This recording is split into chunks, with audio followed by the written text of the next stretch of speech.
आपके सामने ये जूम लाइब्रेरी का एक क्लिप है। जूम लाइब्रेरी आपकी बाकी जो फिजिकल लाइब्रेरीज होती है उसी का एक वर्चुअल कॉन्सेप्ट है। यहाँ पर आप यूपीएससी, स्टेट पीसीएस या फिर किसी दूसरे कॉम्पिटिटिव एग्जाम्स के लिए जो बाकी लोग प्रिपरेशन कर रहे हैं उनके साथ एक नॉन डिस्टर्बिंग एनवायरनमेंट में अपनी पढ़ाई कवर कर सकते हो। एंड आपको एक ऑर्गेनाइज एनवायरनमेंट मिलता है जहाँ कोई डिस्टर्बेंस भी नहीं होती है, प्लस में आपके सिटिंग आवर्स बहुत अच्छे से इंप्रूव हो जाते हैं। एंड इसके अलावा हम लोग कुछ शेड्यूल्स भी रन करते हैं एग्जाम स्पेसिफिक जो भी हो रहा होता है, जो आपको सिलेबस वगैरह कवर करने में बहुत हेल्प करता है। So you get a very organise environment to increase your sitting hours. अगर आप इस कॉन्सेप्ट को ज्वाइन करना चाहते हो तो इसी वीडियो के नीचे टेलीग्राम चैनल का लिंक है, आप टेलीग्राम चैनल पर जाइए, वहाँ पर डिस्क्रिप्शन में एडमिन का यूज़र नेम होगा, आप कॉन्टैक्ट करके जूम लाइब्रेरी को ज्वाइन कर सकते हो। 1.1 electoral funding, polity in governance का हमारा पहला टॉपिक है। सुप्रीम कोर्ट ने इलेक्शन कमीशन ऑफ इंडिया को बोला कि आप हमको इलेक्टोरल बॉन्ड्स का जो डेटा था ना वो बताइए, कब तक का, सितंबर 30 तक का। तो पहले हमें थोड़ा सा आइडिया लगाना पड़ेगा ये इलेक्टोरल बॉन्ड्स क्या चीज़ होती है। सुप्रीम कोर्ट ने इन इलेक्टोरल बॉन्ड्स का जो डेटा है वो इलेक्शन कमीशन ऑफ इंडिया से क्यों मांगा। एक चीज़ साथ में और जान के चलिएगा, इलेक्शन कमीशन ऑफ इंडिया एक कॉन्स्टिट्यूशनल बॉडी है, यानी कि हमारे संविधान में इस बॉडी के बारे में ऑलरेडी मेंशन किया गया है। कुछ बॉडीज़ होती हैं जो इनको हम लोग बोलते हैं स्टैट्यूटरी बॉडीज़, यानी कि ये वो बॉडीज़ है जिनके बारे में कॉन्स्टिट्यूशन में तो मेंशन नहीं किया गया था, बट किसी एक्ट के द्वारा इस बॉडी को बनाया गया था। ऑलराइट, थोड़ा सा हमें आइडिया लगाना पड़ेगा इलेक्टोरल बॉन्ड्स के बारे में। देखो, कोई भी जो पॉलिटिकल पार्टी होती है ना उसको पैसा चाहिए होता है, ठीक है, money, dollar, they need the money. उसको पैसा चाहिए होता है अपने काम को आगे बढ़ाने के लिए, कैंपेनिंग करने के लिए। तो गवर्नमेंट ने बोला कि देखो आपके पास ये पैसा कहाँ से आ रहा होता है ना, इस चीज़ का हमें पता चलता नहीं, तो हम ये काम करते हैं, हम इलेक्टोरल बॉन्ड्स बनाते हैं। जिनको पता होगा कि बॉन्ड्स होते हैं ये क्या होते हैं, ये कुछ नहीं होते, ये फाइनेंशियल इंस्ट्रूमेंट्स ही होते हैं, ठीक है। फाइनेंशियल इंस्ट्रूमेंट का मतलब ये होता है, बेसिकली बॉन्ड एक कागज़ होता है, ठीक है, उस कागज़ के ऊपर ना पूरी डिटेल्स लिखी होती हैं, इतना पैसा इस व्यक्ति को इस काम के पर्पज़ के लिए दिया जा रहा है। तो ये एक काइंड ऑफ प्रूफ होता है, एक, ठीक है। तो electoral bonds interest free bearer bonds होते हैं जिनको कोई कंपनी या फिर इंडिविजुअल खरीद सकता है एसबीआई के ब्रांच से। देखो ये कॉन्सेप्ट कैसे काम करता है, ये है एसबीआई, ठीक है, ये होती है पॉलिटिकल पार्टी, ओके, और यहाँ पर तीसरा जो पर्सन होता है कोई कंपनी हो सकती है या फिर कोई इंडिविजुअल हो सकता है। तो ये पर्सन जाएगा एसबीआई के पास, ठीक है, ये एसबीआई को बोलेगा कि मुझे एक बॉन्ड चाहिए 1000 रुपये का, ठीक है। तो ये पर्सन एसबीआई को 1000 रुपये देगा, एसबीआई इस पर्सन को एक डॉक्यूमेंट देगा एज ए प्रूफ कि ठीक है तुमने हमें 1000 रुपये दे दिए और ये लो तुम्हारा बॉन्ड। अब ये व्यक्ति इस बॉन्ड को ले जा करके अपनी पार्टी को दे देगा और ये बोलेगा कि देखो मैं आपकी पार्टी को 1000 रुपये डोनेट कर रहा हूँ।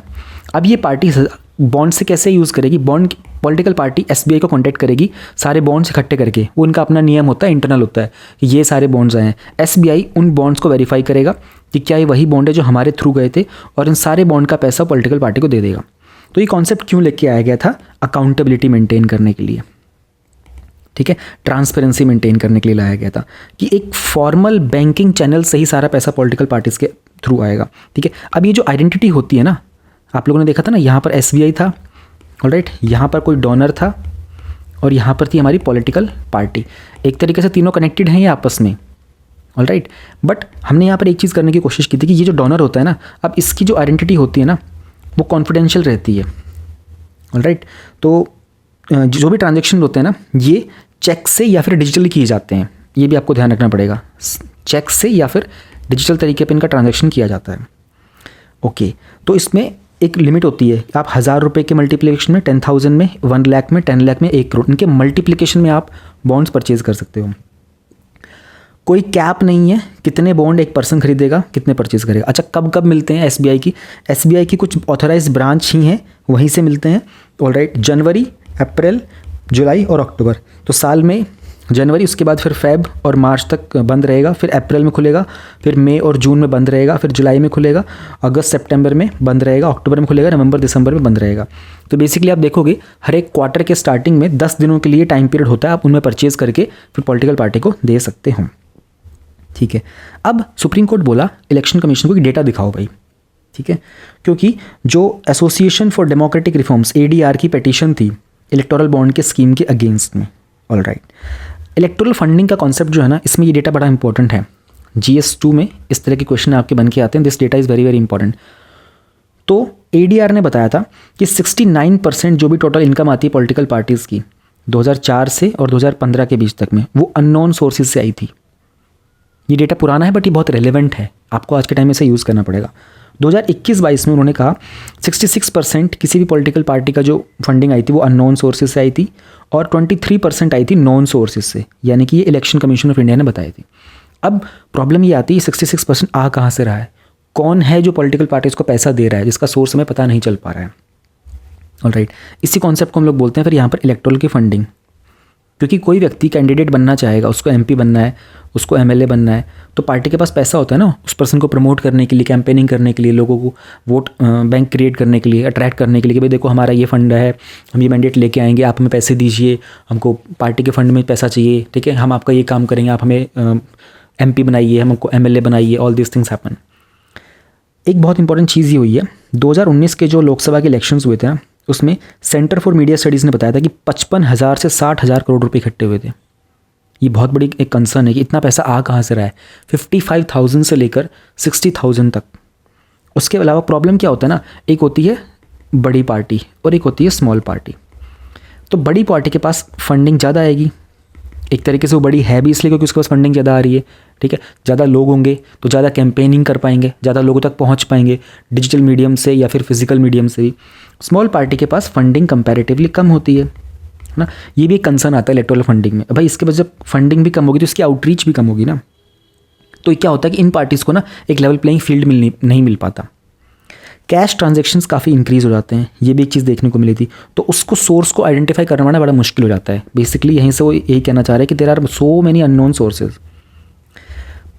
एक नियम ये कहते हैं कि जो पॉलिटिकल पार्टीज़ होती हैं ना, उनको 20,000 से नीचे का कोई डोनेशन होता है उसका सोर्स डिक्लेयर करने की कोई कंपल्जन नहीं है। बट इसका मिसयूज़ भी तो किया जा सकता है ना, क्योंकि जिनको गेम खेलना होगा वो तो करेंगे इसका मिसयूज़। वो 20,000 के हिसाब से बहुत सारे लोगों को इकट्ठा करेंगे।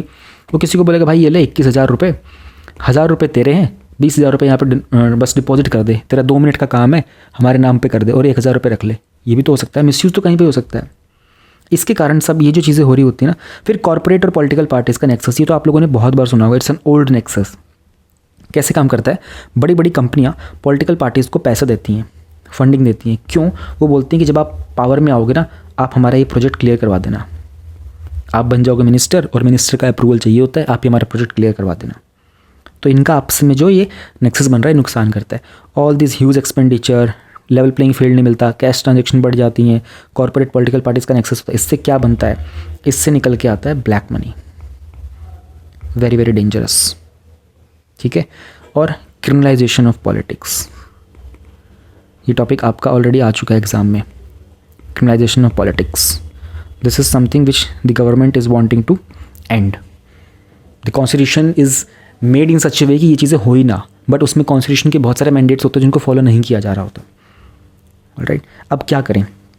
एक तरीका ये हो सकता है स्टेट फंडिंग करो। स्टेट फंडिंग का मतलब होगा कि गवर्नमेंट एक अमाउंट फिक्स कर दे कि भाई पार्टीज़ को गवर्नमेंट अपनी साइड से ही पैसा दे देगी, आपको पब्लिकली पैसा लेने की ज़रूरत नहीं है।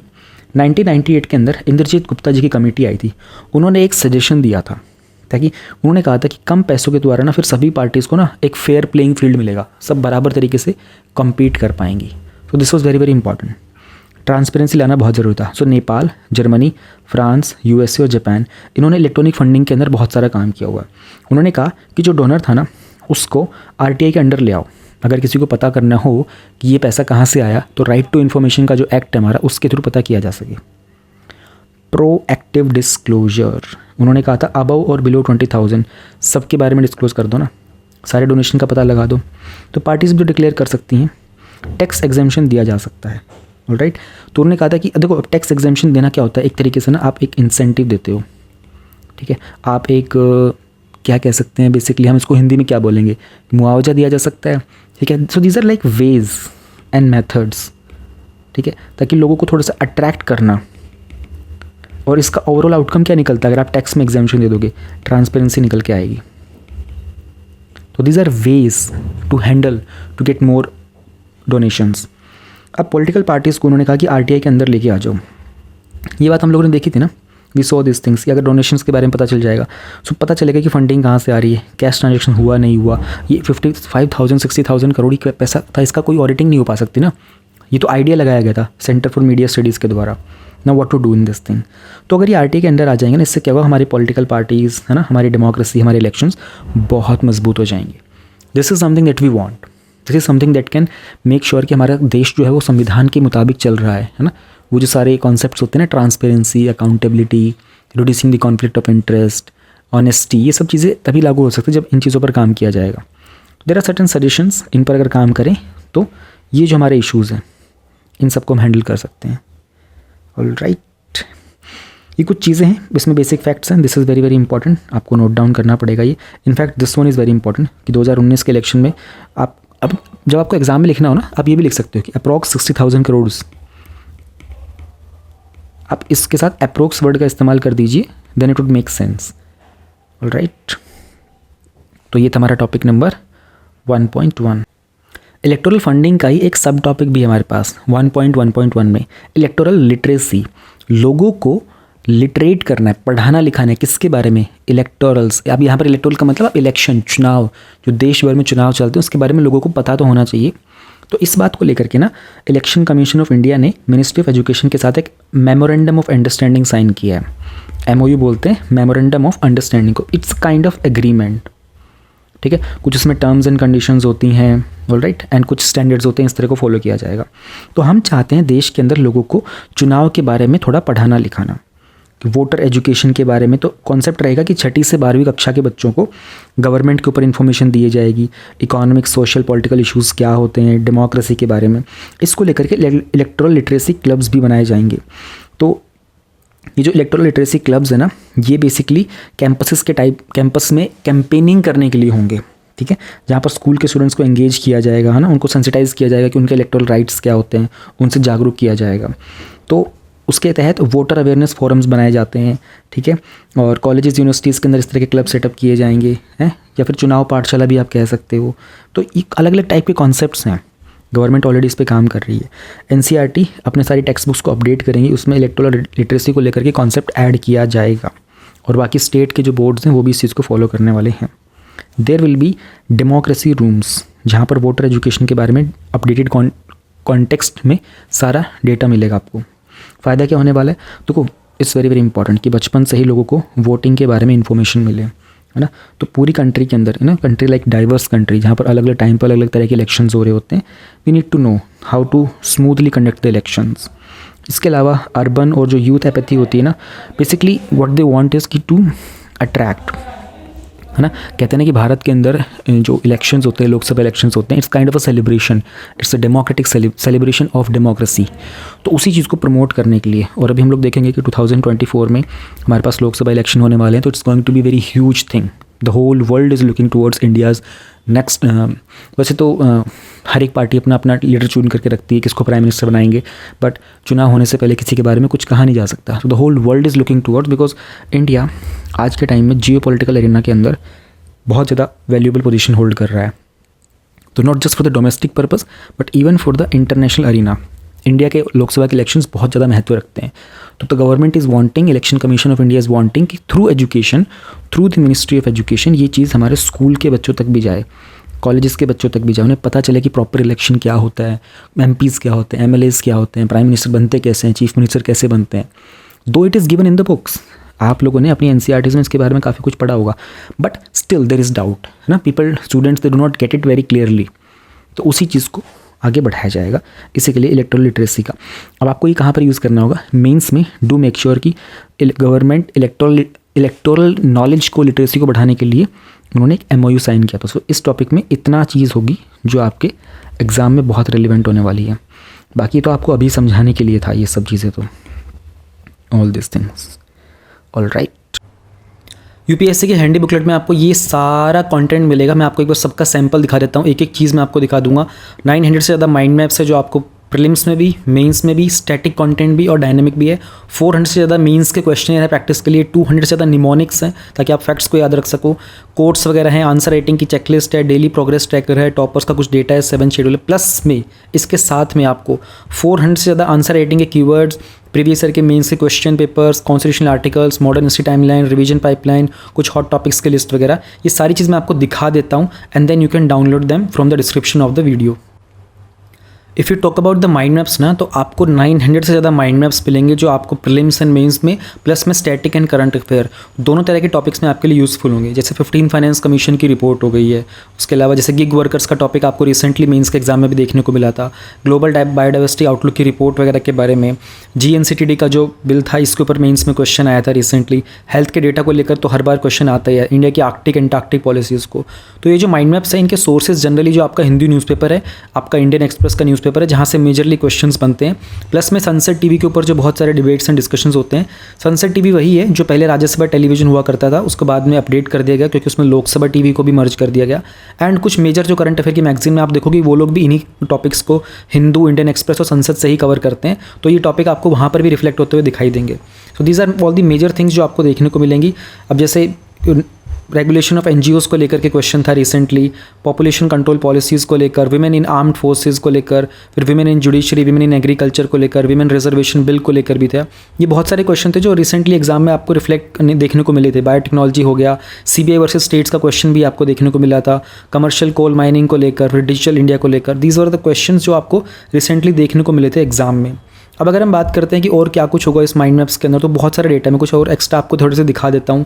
जैसे ऑल इंडिया जुडिशियल सर्विसेज को लेकर के अगर क्वेश्चन बनता है, and then we have ancient ports को लेकर स्टैटिक का कंटेंट है, एनिमल हस्बेंड्री का है, एसेट रिकंस्ट्रक्शन कंपनीज़ को लेकर भी है माइंड मैप, उसमें क्या इश्यूज़ होते हैं, क्या एडवांटेजेस होते हैं, फिर क्या आप वे फॉरवर्ड लिख सकते हो। तो किसी भी टॉपिक में आपको जो कंटेंट पढ़ना होगा आप उसी कंटेंट को पढ़ सकते हो। तो माइंड मैप्स इस चीज़ में बहुत हेल्पफुल है।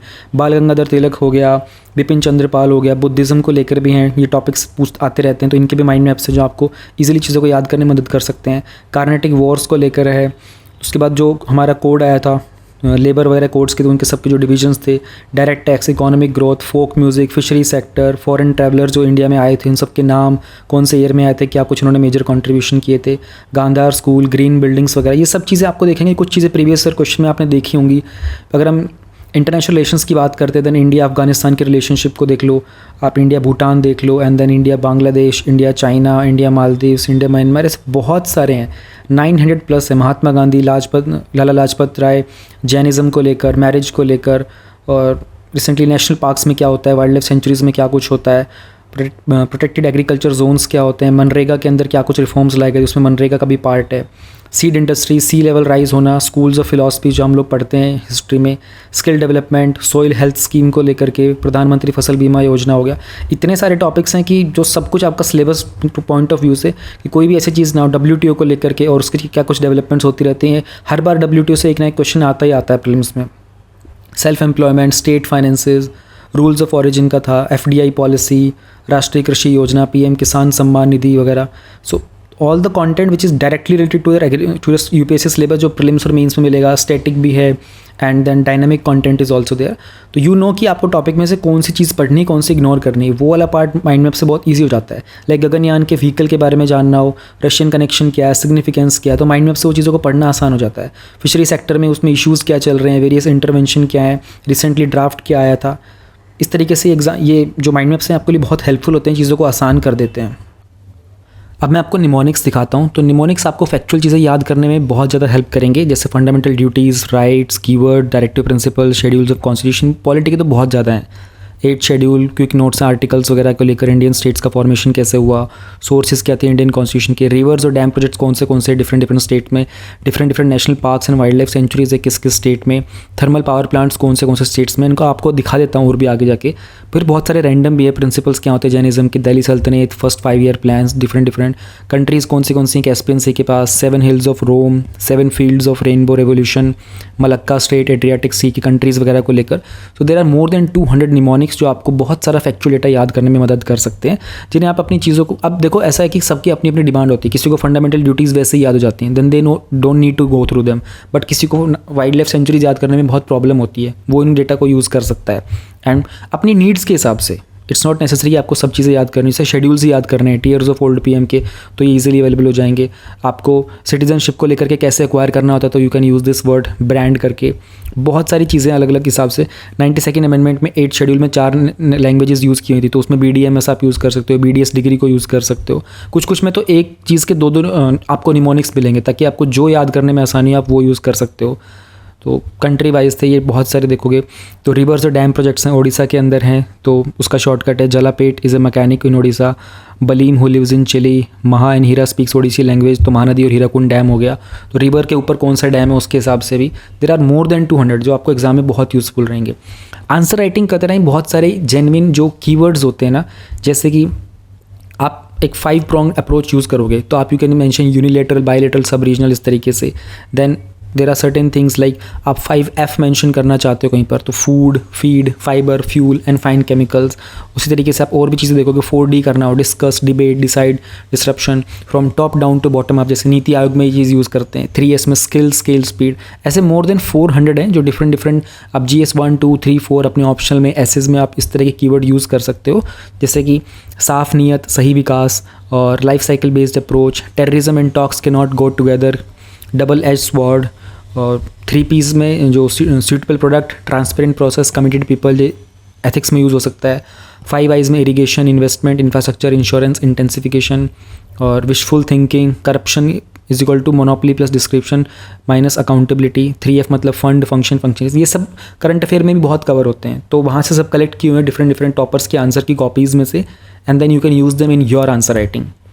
आंसर राइटिंग की अपनी खुद की चेकलिस्ट भी आप यूज़ कर सकते हो, आप इसको जस्ट गेट प्रिंटेड और फिर आप अपनी प्रेजेंटेशन खुद को टिक कर सकते हो कि ठीक है you have done this part, you have done this part, आपकी हैंड राइटिंग एलिजिबल थी, आपके फैक्ट्स वगैरह थे। इवन आप अपनी ये शीट को प्रिंट करके अपने फ्रेंड को दे सकते हो आपस में, and then your friend can answer it to you कि ठीक है ये वाली चीज़ तुमने ठीक की थी, और एक दूसरे के आप चेक कर सकते हो। उसी तरीके से क्वेश्चन से बहुत सारे मेंस के क्वेश्चन को प्रैक्टिस करने के लिए तो कुछ उसमें टर्मिनोलॉजीज़ हैं, तो GS 1, 2, 3, 4 को ऐसे अराउंड 400 से ज़्यादा क्वेश्चन है जो आप प्रैक्टिस कर सकते हो। एग्जैक्टली सेम जो प्रीवियस ईयर क्वेश्चन हैं उन्हीं के थीम्स के ऊपर बेस्ड हैं ये, और इट्स जस्ट वेरी इंपॉर्टेंट कि आप इनको वर्बली डिस्कस कर सकते हो, और exactly same theme, same question और सेम क्वेश्चन के कीवर्ड्स भी होते हैं यहाँ पर use. Then we have this daily progress tracker. Daily progress tracker बड़ी गजब की चीज़ है। ये जिन लोगों को अपनी परफॉर्मेंस ट्रैक करने में दिक्कत होती है ना, प्रायोरिटाइज करने में क्या करना चाहिए क्या नहीं करना चाहिए, तो ये जब आप डाउनलोड करोगे ना, उसमें आपको पूरा हाउ टू का वीडियो होगा, उसमें आपको एक्जैक्टली दिखाया होगा मैंने कि आपको यहाँ टास्क में क्या एंटर करना। ये मैंने थोड़ा स्क्रीनशॉट लिया था, तो आई थिंक इसकी क्वालिटी थोड़ी सी आपको डिग्रेडेड दिख रही होगी। इसमें होता क्या है ना, यहाँ पर अपना आप टास्क मेंशन करते हो, उस टास्क में आपको क्या करना है वो आप यहाँ मेंशन करते हो, उसका एक टारगेट रखते हो, उसमें आप खुद को मार्क्स देते हो, तो आपकी परसेंटेज आपको डेली पता चलती है, आपको 5 दिन का अपना एवरेज पता चलता है, एंड आपका एक ग्राफ प्रिपेयर होता रहता है यहाँ पर, जैसे कि ये रहा आपके सामने। अब आपने पॉलिटी का कोई काम करना था, आपको चैप्टर 5 करना है 2 घंटे में, टोटल आपको 10 मार्क्स थे, आपने खुद को पूरा कर लिया तो 10 मार्क्स दे दिए। तो आपकी फर्स्ट डे के आपने सारे काम कैसे कैसे किए, कोई काम आपने कम किया तो आपने खुद को 7.5 दिए, कोई काम आपने किया ही नहीं तो आपने 0 छोड़ दिया, तो अकॉर्डिंगली आपकी डेली परसेंटेज आपको पता चलती रहेगी। फिर आपको अपने 5 दिन की एवरेज मिल जाएगी कि आपका 5 दिन का 71% था। इस तरीके से अगर आप डेली का देखोगे 5 दिन का आपका 85% से अगर ऊपर जाएगा ना, तो आपकी प्रिपरेशन सही चल रही है। तो ऐसा ही आपको ग्राफ मिलता रहेगा। अच्छा ठीक है, डे 1 मेरा ठीक था, डे 2 में नीचे आ गया, देन डे 4 में थोड़ा मैंने इंप्रूव किया, डे 5 में मैंने बहुत इंप्रूव किया। ये ट्रैक करने में बहुत हेल्प करता है। जब आप डाउनलोड करोगे ना ये, तो आपको इसकी एक्सेल फाइल भी मिलेगी और आपको इसमें हाउ टू की वीडियो मिलेगी 5-7 मिनट्स की। उसमें मैंने एक्जैक्टली बता रखा है कहाँ पे क्या टाइप करके आप इसको ईजिली यूज़ कर सकते हो। सेम से पैटर्न के ऊपर अपना एक रिपीटेशन का पाइपलाइन भी होता है। आप उसमें चीज़ें सोने से पहले आपको क्या करना है, सोते हैं से बाद में आपको क्या रिपीट करना है, ताकि आप भूलो ना। देयर आर मैनी थिंग्स जो आपको एक दिन करनी होती है, दूसरे दिन करनी होती है, सुबह शाम। तो ये भी मैंने एक्जैक्टली हाउ टू वीडियो दिखा रखी है। यहाँ पे बहुत ज़्यादा एक्सप्लेन करूँगा तो टाइम लग जाएगा। यहाँ पे एक सैम्पल सा दिखा रखा है कि ऐसा कुछ आपको मिलेगा, फिर हाउ टू वीडियो से आप इसको एडिट करके अपना टॉपिक सेटअप कर सकते हो। कॉन्स्टिट्यूशनल आर्टिकल्स हैं, बहुत जगह यूज़ करने होते हैं। GS 2 में तो पूरा का पूरा ही यूज़ करना होता है आपको, तो इनको याद करने के लिए आसान से एक फ्री में एक PDF है साथ में, आप बहुत इजीली इसमें सर्च कर सकते हो and you can simply use them. Same तरीके से मॉडर्न हिस्ट्री की टाइमलाइन भी 1800 से नाना फडणवीस की डेथ से लेकर के, ये चीज़ें बहुत हेल्पफुल रहती हैं इवन प्रीलिम्स में, मेंस में याद करने के लिए, फैक्चुअल डेटा मेंशन करने के लिए। प्रीवियस ईयर के मेंस के अगर आप क्वेश्चन देखोगे तो दोनों तरीके से हैं। ये टाइप वाइज हैं, लाइक पहले हिस्ट्री में आर्ट एंड कल्चर के, एंशिएंट के अलग से, और सेम ही आपको आगे मिल जाएंगे। ये 1999 से हैं, तो ये पूरा का पूरा पेपर वाइज है, तो दोनों टाइप के आपको मिल जाएंगे। फिर वो आपकी चॉइस है आप कैसे यूज़ करना चाहते हो। देन वी हैव कोट्स वगैरह। अब जो कोट्स है ना, उनमें एक चीज़, दो चीज़ देखेंगे। एक तो टाइप वाइज हैं, लाइक एजुकेशन के सारे कोट्स हैं, ठीक है, और फिर है ऑथर वाइज, बेसिकली जो लीडर्स वगैरह थे उनके नाम के, लाइक गांधी जी के सारी कोट्स यहाँ पर हैं, अंबेडकर जी की हैं, अरिस्टोटल वगैरह की हैं। इसमें मैंने डिफरेंट क्या किया है, I have tried to put in bring in the smallest quotes. जैसे कि अगर आप ऑफ्रा विनफ्री की देखोगे तो turn your wounds into wisdom, ये बहुत जगह आप यूज़ कर सकते हो। इवन GS 1 2 3 4 ऐसे में ऑप्शन में कहीं यूज़ कर सकते हो। मैंने कोशिश ये की कि सबसे छोटी वाली जो कोट्स हो सकती है ना मैक्सिमम पॉसिबल, उनको पुटअप करने की, क्योंकि उनको याद करना ईजी होता है। लंबे लंबे कोट्स को ना याद करने में बहुत दिक्कत होती है। देन टॉपर्स का कुछ डेटा है जो आपको बहुत अच्छे से आप इनको ट्रैक कर सकते हो कि यार किस टॉपर के कितने मार्क्स वगैरह कहाँ कहाँ आ रहे थे, तो आपको एग्जैक्टली परफॉर्म कहाँ करना है। तो 2014 से 2021 तक के टॉपर्स का कुछ डेटा है, यू कैन चेक देम कि यार किस टॉपर की परफॉर्मेंस कितनी ऊपर थी, तो किस सब्जेक्ट में मुझे कौन से टॉपर का कौन से नोट्स पढ़ने चाहिए, वो सब आपको मिल जाते हैं। बट आपको थोड़ा डेटा चाहिए होता है। एंड अलॉन्ग विद दिस आपको ये भी पता होना चाहिए कि कौन से ईयर में कितने लोगों ने कितना परफॉर्म किया, कितने सिलेक्शन रेट चल रहा है। उसके अलावा कौन सा एजुकेशन बैकग्राउंड के लोग हैं जिनके सिलेक्शन ज़्यादा हो रहे होते हैं, किस तरह के एग्ज़ाम में कितना एंट्रेंस आ रहा होता है, कौन से ऑप्शनल में सक्सेस रेट कितना चल रहा है। तो ये सब डेटा यहाँ पर है, आप इनको यूज़ कर सकते हो अपनी प्रिपरेशन में, अपनी चीज़ों को प्लान करने के लिए। तो ये आपको एडवांटेज मिलता है। और भी ऐसी 4-5 और फाइल्स हैं, अभी सैम्पल है थोड़ा, तो मैंने कम चीज़ें आपको दिखाई हैं, और भी बहुत कुछ आपको साथ में मिलता है। अब बात करते हैं कंटेंट को डाउनलोड करने की, कुछ डिस्काउंट की, कुछ अपडेट्स की और कुछ वैलिडिटी की। तो जो आप वीडियो देख रहे हो, इसी वीडियो के डिस्क्रिप्शन में डाउनलोड का लिंक है। जब आप उस पर क्लिक करोगे तो सामने जो पेज है ये खुल जाएगा। अब इसमें डिफरेंट चीज़ें हैं। सबसे पहले जो रेड में है ये तो ओवरऑल है, यानी कि जो भी मैंने आपको कंटेंट दिखाया था प्लस में जो एडिशनल फ्री कंटेंट था वो भी आपको साथ मिलेगा। तो ये रेड वाले में ये पूरा का पूरा पैकेज एक साथ है। बट किसी को अगर पूरा पैकेज ना लेना हो, किसी को कुछ सेपरेट चीज़ें लेनी हो, जैसे सिर्फ निमोनिक्स या सिर्फ माइंड मैप या फिर सिर्फ प्रीवियस ईयर पेपर्स टाइप करके, तो वो अलग अलग जो लिंक्स हैं यहाँ से उनको डाउनलोड कर सकते हैं। जो अपडेट्स हैं वो सिर्फ all in one UPSC handy booklet पर ही मिलेंगे, और अपडेट्स की वैलिडिटी 3 मंथ्स की होती है। यानी कि अगर आप आज परचेज करते हो तो आज की डेट से अगले 3 मंथ्स तक अगर कोई अपडेट जनरेट होता है, वैसे जो कंटेंट है वो मोस्टली आपको अपडेटेड ही मिलेगा, बट जस्ट इन केस अगर कोई अपडेट जनरेट होता है, if the creator has, basically this is the description of the creator, तो वो आपको आपके ईमेल पर ही मिल जाएगा। जब आप ये PDF डाउनलोड करोगे ना, तो ये आपको आपके ईमेल पर ही डिलीवर होगा सारा कंटेंट। और आप चाहो तो ये जो कोड है UPSC 50 का, ये यूज़ कर सकते हो। ये सिर्फ आपको UPSC हैंडी बुकलेट पर अवेलेबल होगा, तो आपका जो प्राइस है वो ऑलमोस्ट 50% तक रिड्यूस हो जाएगा। अगर आप चाहो तो दूसरी चीज़ें भी डाउनलोड कर सकते हो। जब आप परचेज कर लोगे तो आपको अपने ईमेल पर जाना है, वहाँ आपको सर्च करना है इंस्टामोजो सर्च करते ही आपको 2 ईमेल्स मिलेंगे। एक पे आपका PDF का बिल होगा और दूसरे में आपकी ये जो इंडेक्स PDF होगी जिसमें आपका ये कंटेंट होगा। तो अगर जस्ट इन केस आपको वो सर्च करने में इशू हो रहा हो तो अपने ईमेल में आप इजीली सर्च करना इंस्टामोजो या फिर UPSC हैंडी बुकलेट, या फिर इस वीडियो के डिस्क्रिप्शन में टेलीग्राम चैनल का लिंक है, वहाँ से आप एडमिन को कांटेक्ट करके भी अपने इस इशू के बारे में डिस्कस कर सकते हो। जस्ट इन केस अगर आपको ईमेल ना मिल रहा हो तो कोई भी जो कम्युनिकेशन होगा अपडेट वगैरह का भी, वो भी सब ईमेल के थ्रू ही होगा। जब आप प्रोडक्ट को परचेज़ करते हो तो विद इन 7 डेज़ आप उस प्रोडक्ट को अपने डिवाइस में डाउनलोड करके सेव भी कर सकते हो, तो वो आप हमेशा के लिए आपके पास रहेगा। तो आप कर लीजिएगा, द मोमेंट आप परचेज़ करो उसको अपने डिवाइस में सेव कर लेना, अपना खुद का एक बैकअप क्रिएट कर लेना। सारी फाइल डाउनलोडेबल है, आप हमेशा के लिए लाइफ टाइम उन फाइल्स को अपने पास रख सकते हो। डाउनलोड का लिंक डिस्क्रिप्शन में है, क्विकली परचेज़ करो, अदरवाइज़ ये डिस्काउंट जो कूपन है ये कभी भी ख़त्म हो सकता है, एक्सपायर हो सकता है। टॉपिक नंबर 1.2 में हम लोग बात करने वाले हैं रोल ऑफ गवर्नर की। तो ये टॉपिक प्रीलिम्स एंड मेंस दोनों में बहुत ज़्यादा रिलेवेंस रखता है, और अगर हम कहें कि क्या इंटरव्यू में भी रखेगा, yes, governor is one very मतलब यूनिवर्सल हॉट टॉपिक है UPSC का गवर्नर। तो अभी क्या हुआ, केरला, तमिलनाडु और पंजाब, इन 3 स्टेट्स ने, इनके जो गवर्नर्स थे उन्होंने कुछ बिल्स को होल्ड करके रखा हुआ था। इस बात को लेकर ये इन तीनों स्टेट की गवर्नमेंट गई सुप्रीम कोर्ट के पास कि हमारे रेस्पेक्टिव स्टेट के गवर्नर्स ने कुछ बिल को अभी तक पेंडिंग रखा हुआ है। तो केरला गवर्नमेंट के कुछ 8 बिल थे, पंजाब के कुछ 3 मनी बिल थे, तमिलनाडु के पिटीशन में उन्होंने 12 बिल्स के बारे में मेंशन किया था। ठीक है, यहाँ पर ना हम लोग गवर्नर के बारे में कुछ जो आपकी इंडियन पॉलिटी की बुक में ऑलरेडी गिवन है, आप सब ने ऑलरेडी पढ़ा भी होगा, उसको रिवाइज़ करेंगे तो यहाँ पर चीज़ें वहीं गिवन है। आप सब ने आर्टिकल 200 के बारे में थोड़ा बहुत तो जाना ही होगा, अगर आपने एक बार भी इंडियन पॉलिटी को पढ़ा है तो। किसी भी राज्य के अंदर, स्टेट के अंदर जो बिल होता है, उस बिल को एक प्रॉपर एक्ट बनाने में या फिर जो कह सकते हैं कि लॉ बनाने के लिए गवर्नर का एसेंट ज़रूरी होता है, यानी कि गवर्नर की सहमति। गवर्नर उस पर प्रॉपर अपना साइन करेगा कि ठीक है, येस आई हैव एग्रीड, तब जा कर के वो एक कानून बनता है वहाँ पर।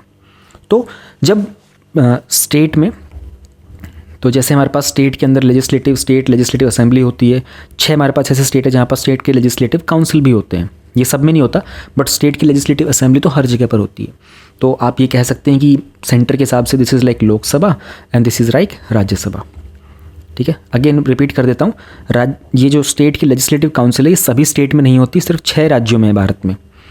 तो स्टेट की लेजिस्लेटिव असेंबली से एक बिल इंट्रोड्यूस करती है गवर्नमेंट, वो बोलती है इस पर वोटिंग करें, ठीक है, इन्होंने वोटिंग कर दी, फिर ये जाता है हमारा लेजिस्लेटिव असेंबली से सीधा जाएगा हमारे गवर्नर के पास। अब गवर्नर साहब के पास कई ऑप्शन होते हैं, एक तो कि वो बिल को अपना एसेंट दे देंगे, ठीक है, एसेंट देते ही वो एक लॉ बन जाएगा। दूसरा, वो उसको विदहोल्ड करेंगे, विदहोल्ड करने पर वो फेल हो जाएगा, विदहोल्ड मतलब रोक लिया, कुछ नहीं करेंगे उसका आगे। तीसरे केस में वो रिटर्न करते हैं, रिटर्न करने के लिए बोलते हैं कि भाई इसमें कुछ बदलाव मैं सजेस्ट कर रहा हूँ अपनी साइड से, आप इसको थोड़ा सा रिकन्सिडर कीजिए। तो रिटर्न करने के बाद ये स्टेट लेजिस्लेटिव असेंबली के पास आता है। अब अगर स्टेट की लेजिस्लेटिव असेंबली इसको ओरिजिनली वापस भेज देती है बिना कोई बदलाव किए, ठीक है, फिर गवर्नर को अपना एसेंट देना पड़ेगा। ऑलराइट, अब एक चौथा ऑप्शन होता है गवर्नर के पास, वो होता है रिजर्व करने का। रिजर्व करने का मतलब हुआ कि मैं रिजर्व कर रहा हूँ और फिर मैं इसको भेजूंगा प्रेसिडेंट के पास। ऑलराइट, अब इसमें जो प्रेसिडेंट के पास जाता है ना, प्रेसिडेंट के पास फिर अगेन 2 ऑप्शन होते हैं, कैन गिव द एसेंट और can not give the assent also. ठीक है, हो सकता है कि प्रेसिडेंट ये भी बोल दे, देखो मैं आपको दोबारा से बता दूं, गवर्नर के पास 4 ऑप्शन थे, एसेंट देने का, विदहोल्ड करने का, रिटर्न करने का और रिजर्व करने का भी। रिजर्व वाले में president can give the assent, president can return the bill to governor, president बोलेगा भाई मैंने गवर्नर को वापस दे दिया है। ठीक है, अब इस तरह का बिल अगर री इनेक्ट होगा स्टेट के लेजिस्लेचर के द्वारा, ठीक है, तो उसको मतलब लुक एट दिस की मैं आपको थोड़ा क्लैरिटी देना चाहता हूँ 4 ऑप्शंस की। एक पोजीशन ऐसी है कि बिल बन गया, दूसरे में होल्ड किया, फेल हो गया, तीसरे में रिटर्न किया। तो रिटर्न करने के लिए अगर उसको मॉडिफाई करके भेजो चाहे मत भेजो, गवर्नर के को परमिशन देनी पड़ेगी। प्रेसिडेंट के केस के मामले में 2 कंडीशन आती है, प्रेसिडेंट या तो एसेंट देगा या होल्ड कर लेगा। एसेंट दे दिया तो लॉ बन गया, होल्ड कर लिया तो फिर वो फेल हो गया। प्रेसिडेंट गवर्नर को भी बोल सकता है कि भाई बिल को रिटर्न कर दो। ठीक है, अगर बिल को दोबारा से रिनेक्ट किया जाएगा, स्टेट गवर्नमेंट फिर बोलेगी बिल को वापस, ठीक है, अमेंडमेंट किए बिना कमेंट किया, फिर वो दोबारा से प्रेजेंट होगा। फिर प्रेसिडेंट के पास अगेन एसेंट और नॉन एसेंट ही चलता है। इंपॉर्टेंट ये होता है कि जब ये रिटर्न करता है ना हमारे गवर्नर, उस रिटर्न में संविधान ने कोई टाइम लिमिट नहीं बताई है।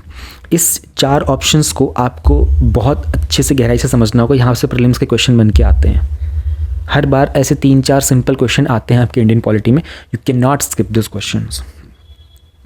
अब जब बिल रिजर्व होता है प्रेसिडेंट के लिए, तो ये सब कंडीशन मैंने जो टिक की हुई है यहाँ पर आप लोग देख रहे हो, ये अंडरलाइंड है, दिस इज़ एग्जैक्टली जहाँ से आपके प्रीलिम्स के ऑप्शन बनते हैं। ये सिंपल है, इसको बिल्कुल भी इग्नोर मत करना। ठीक है, governor can also reserve the bill if it is of the following nature. कब कब रिजर्व कर सकता है?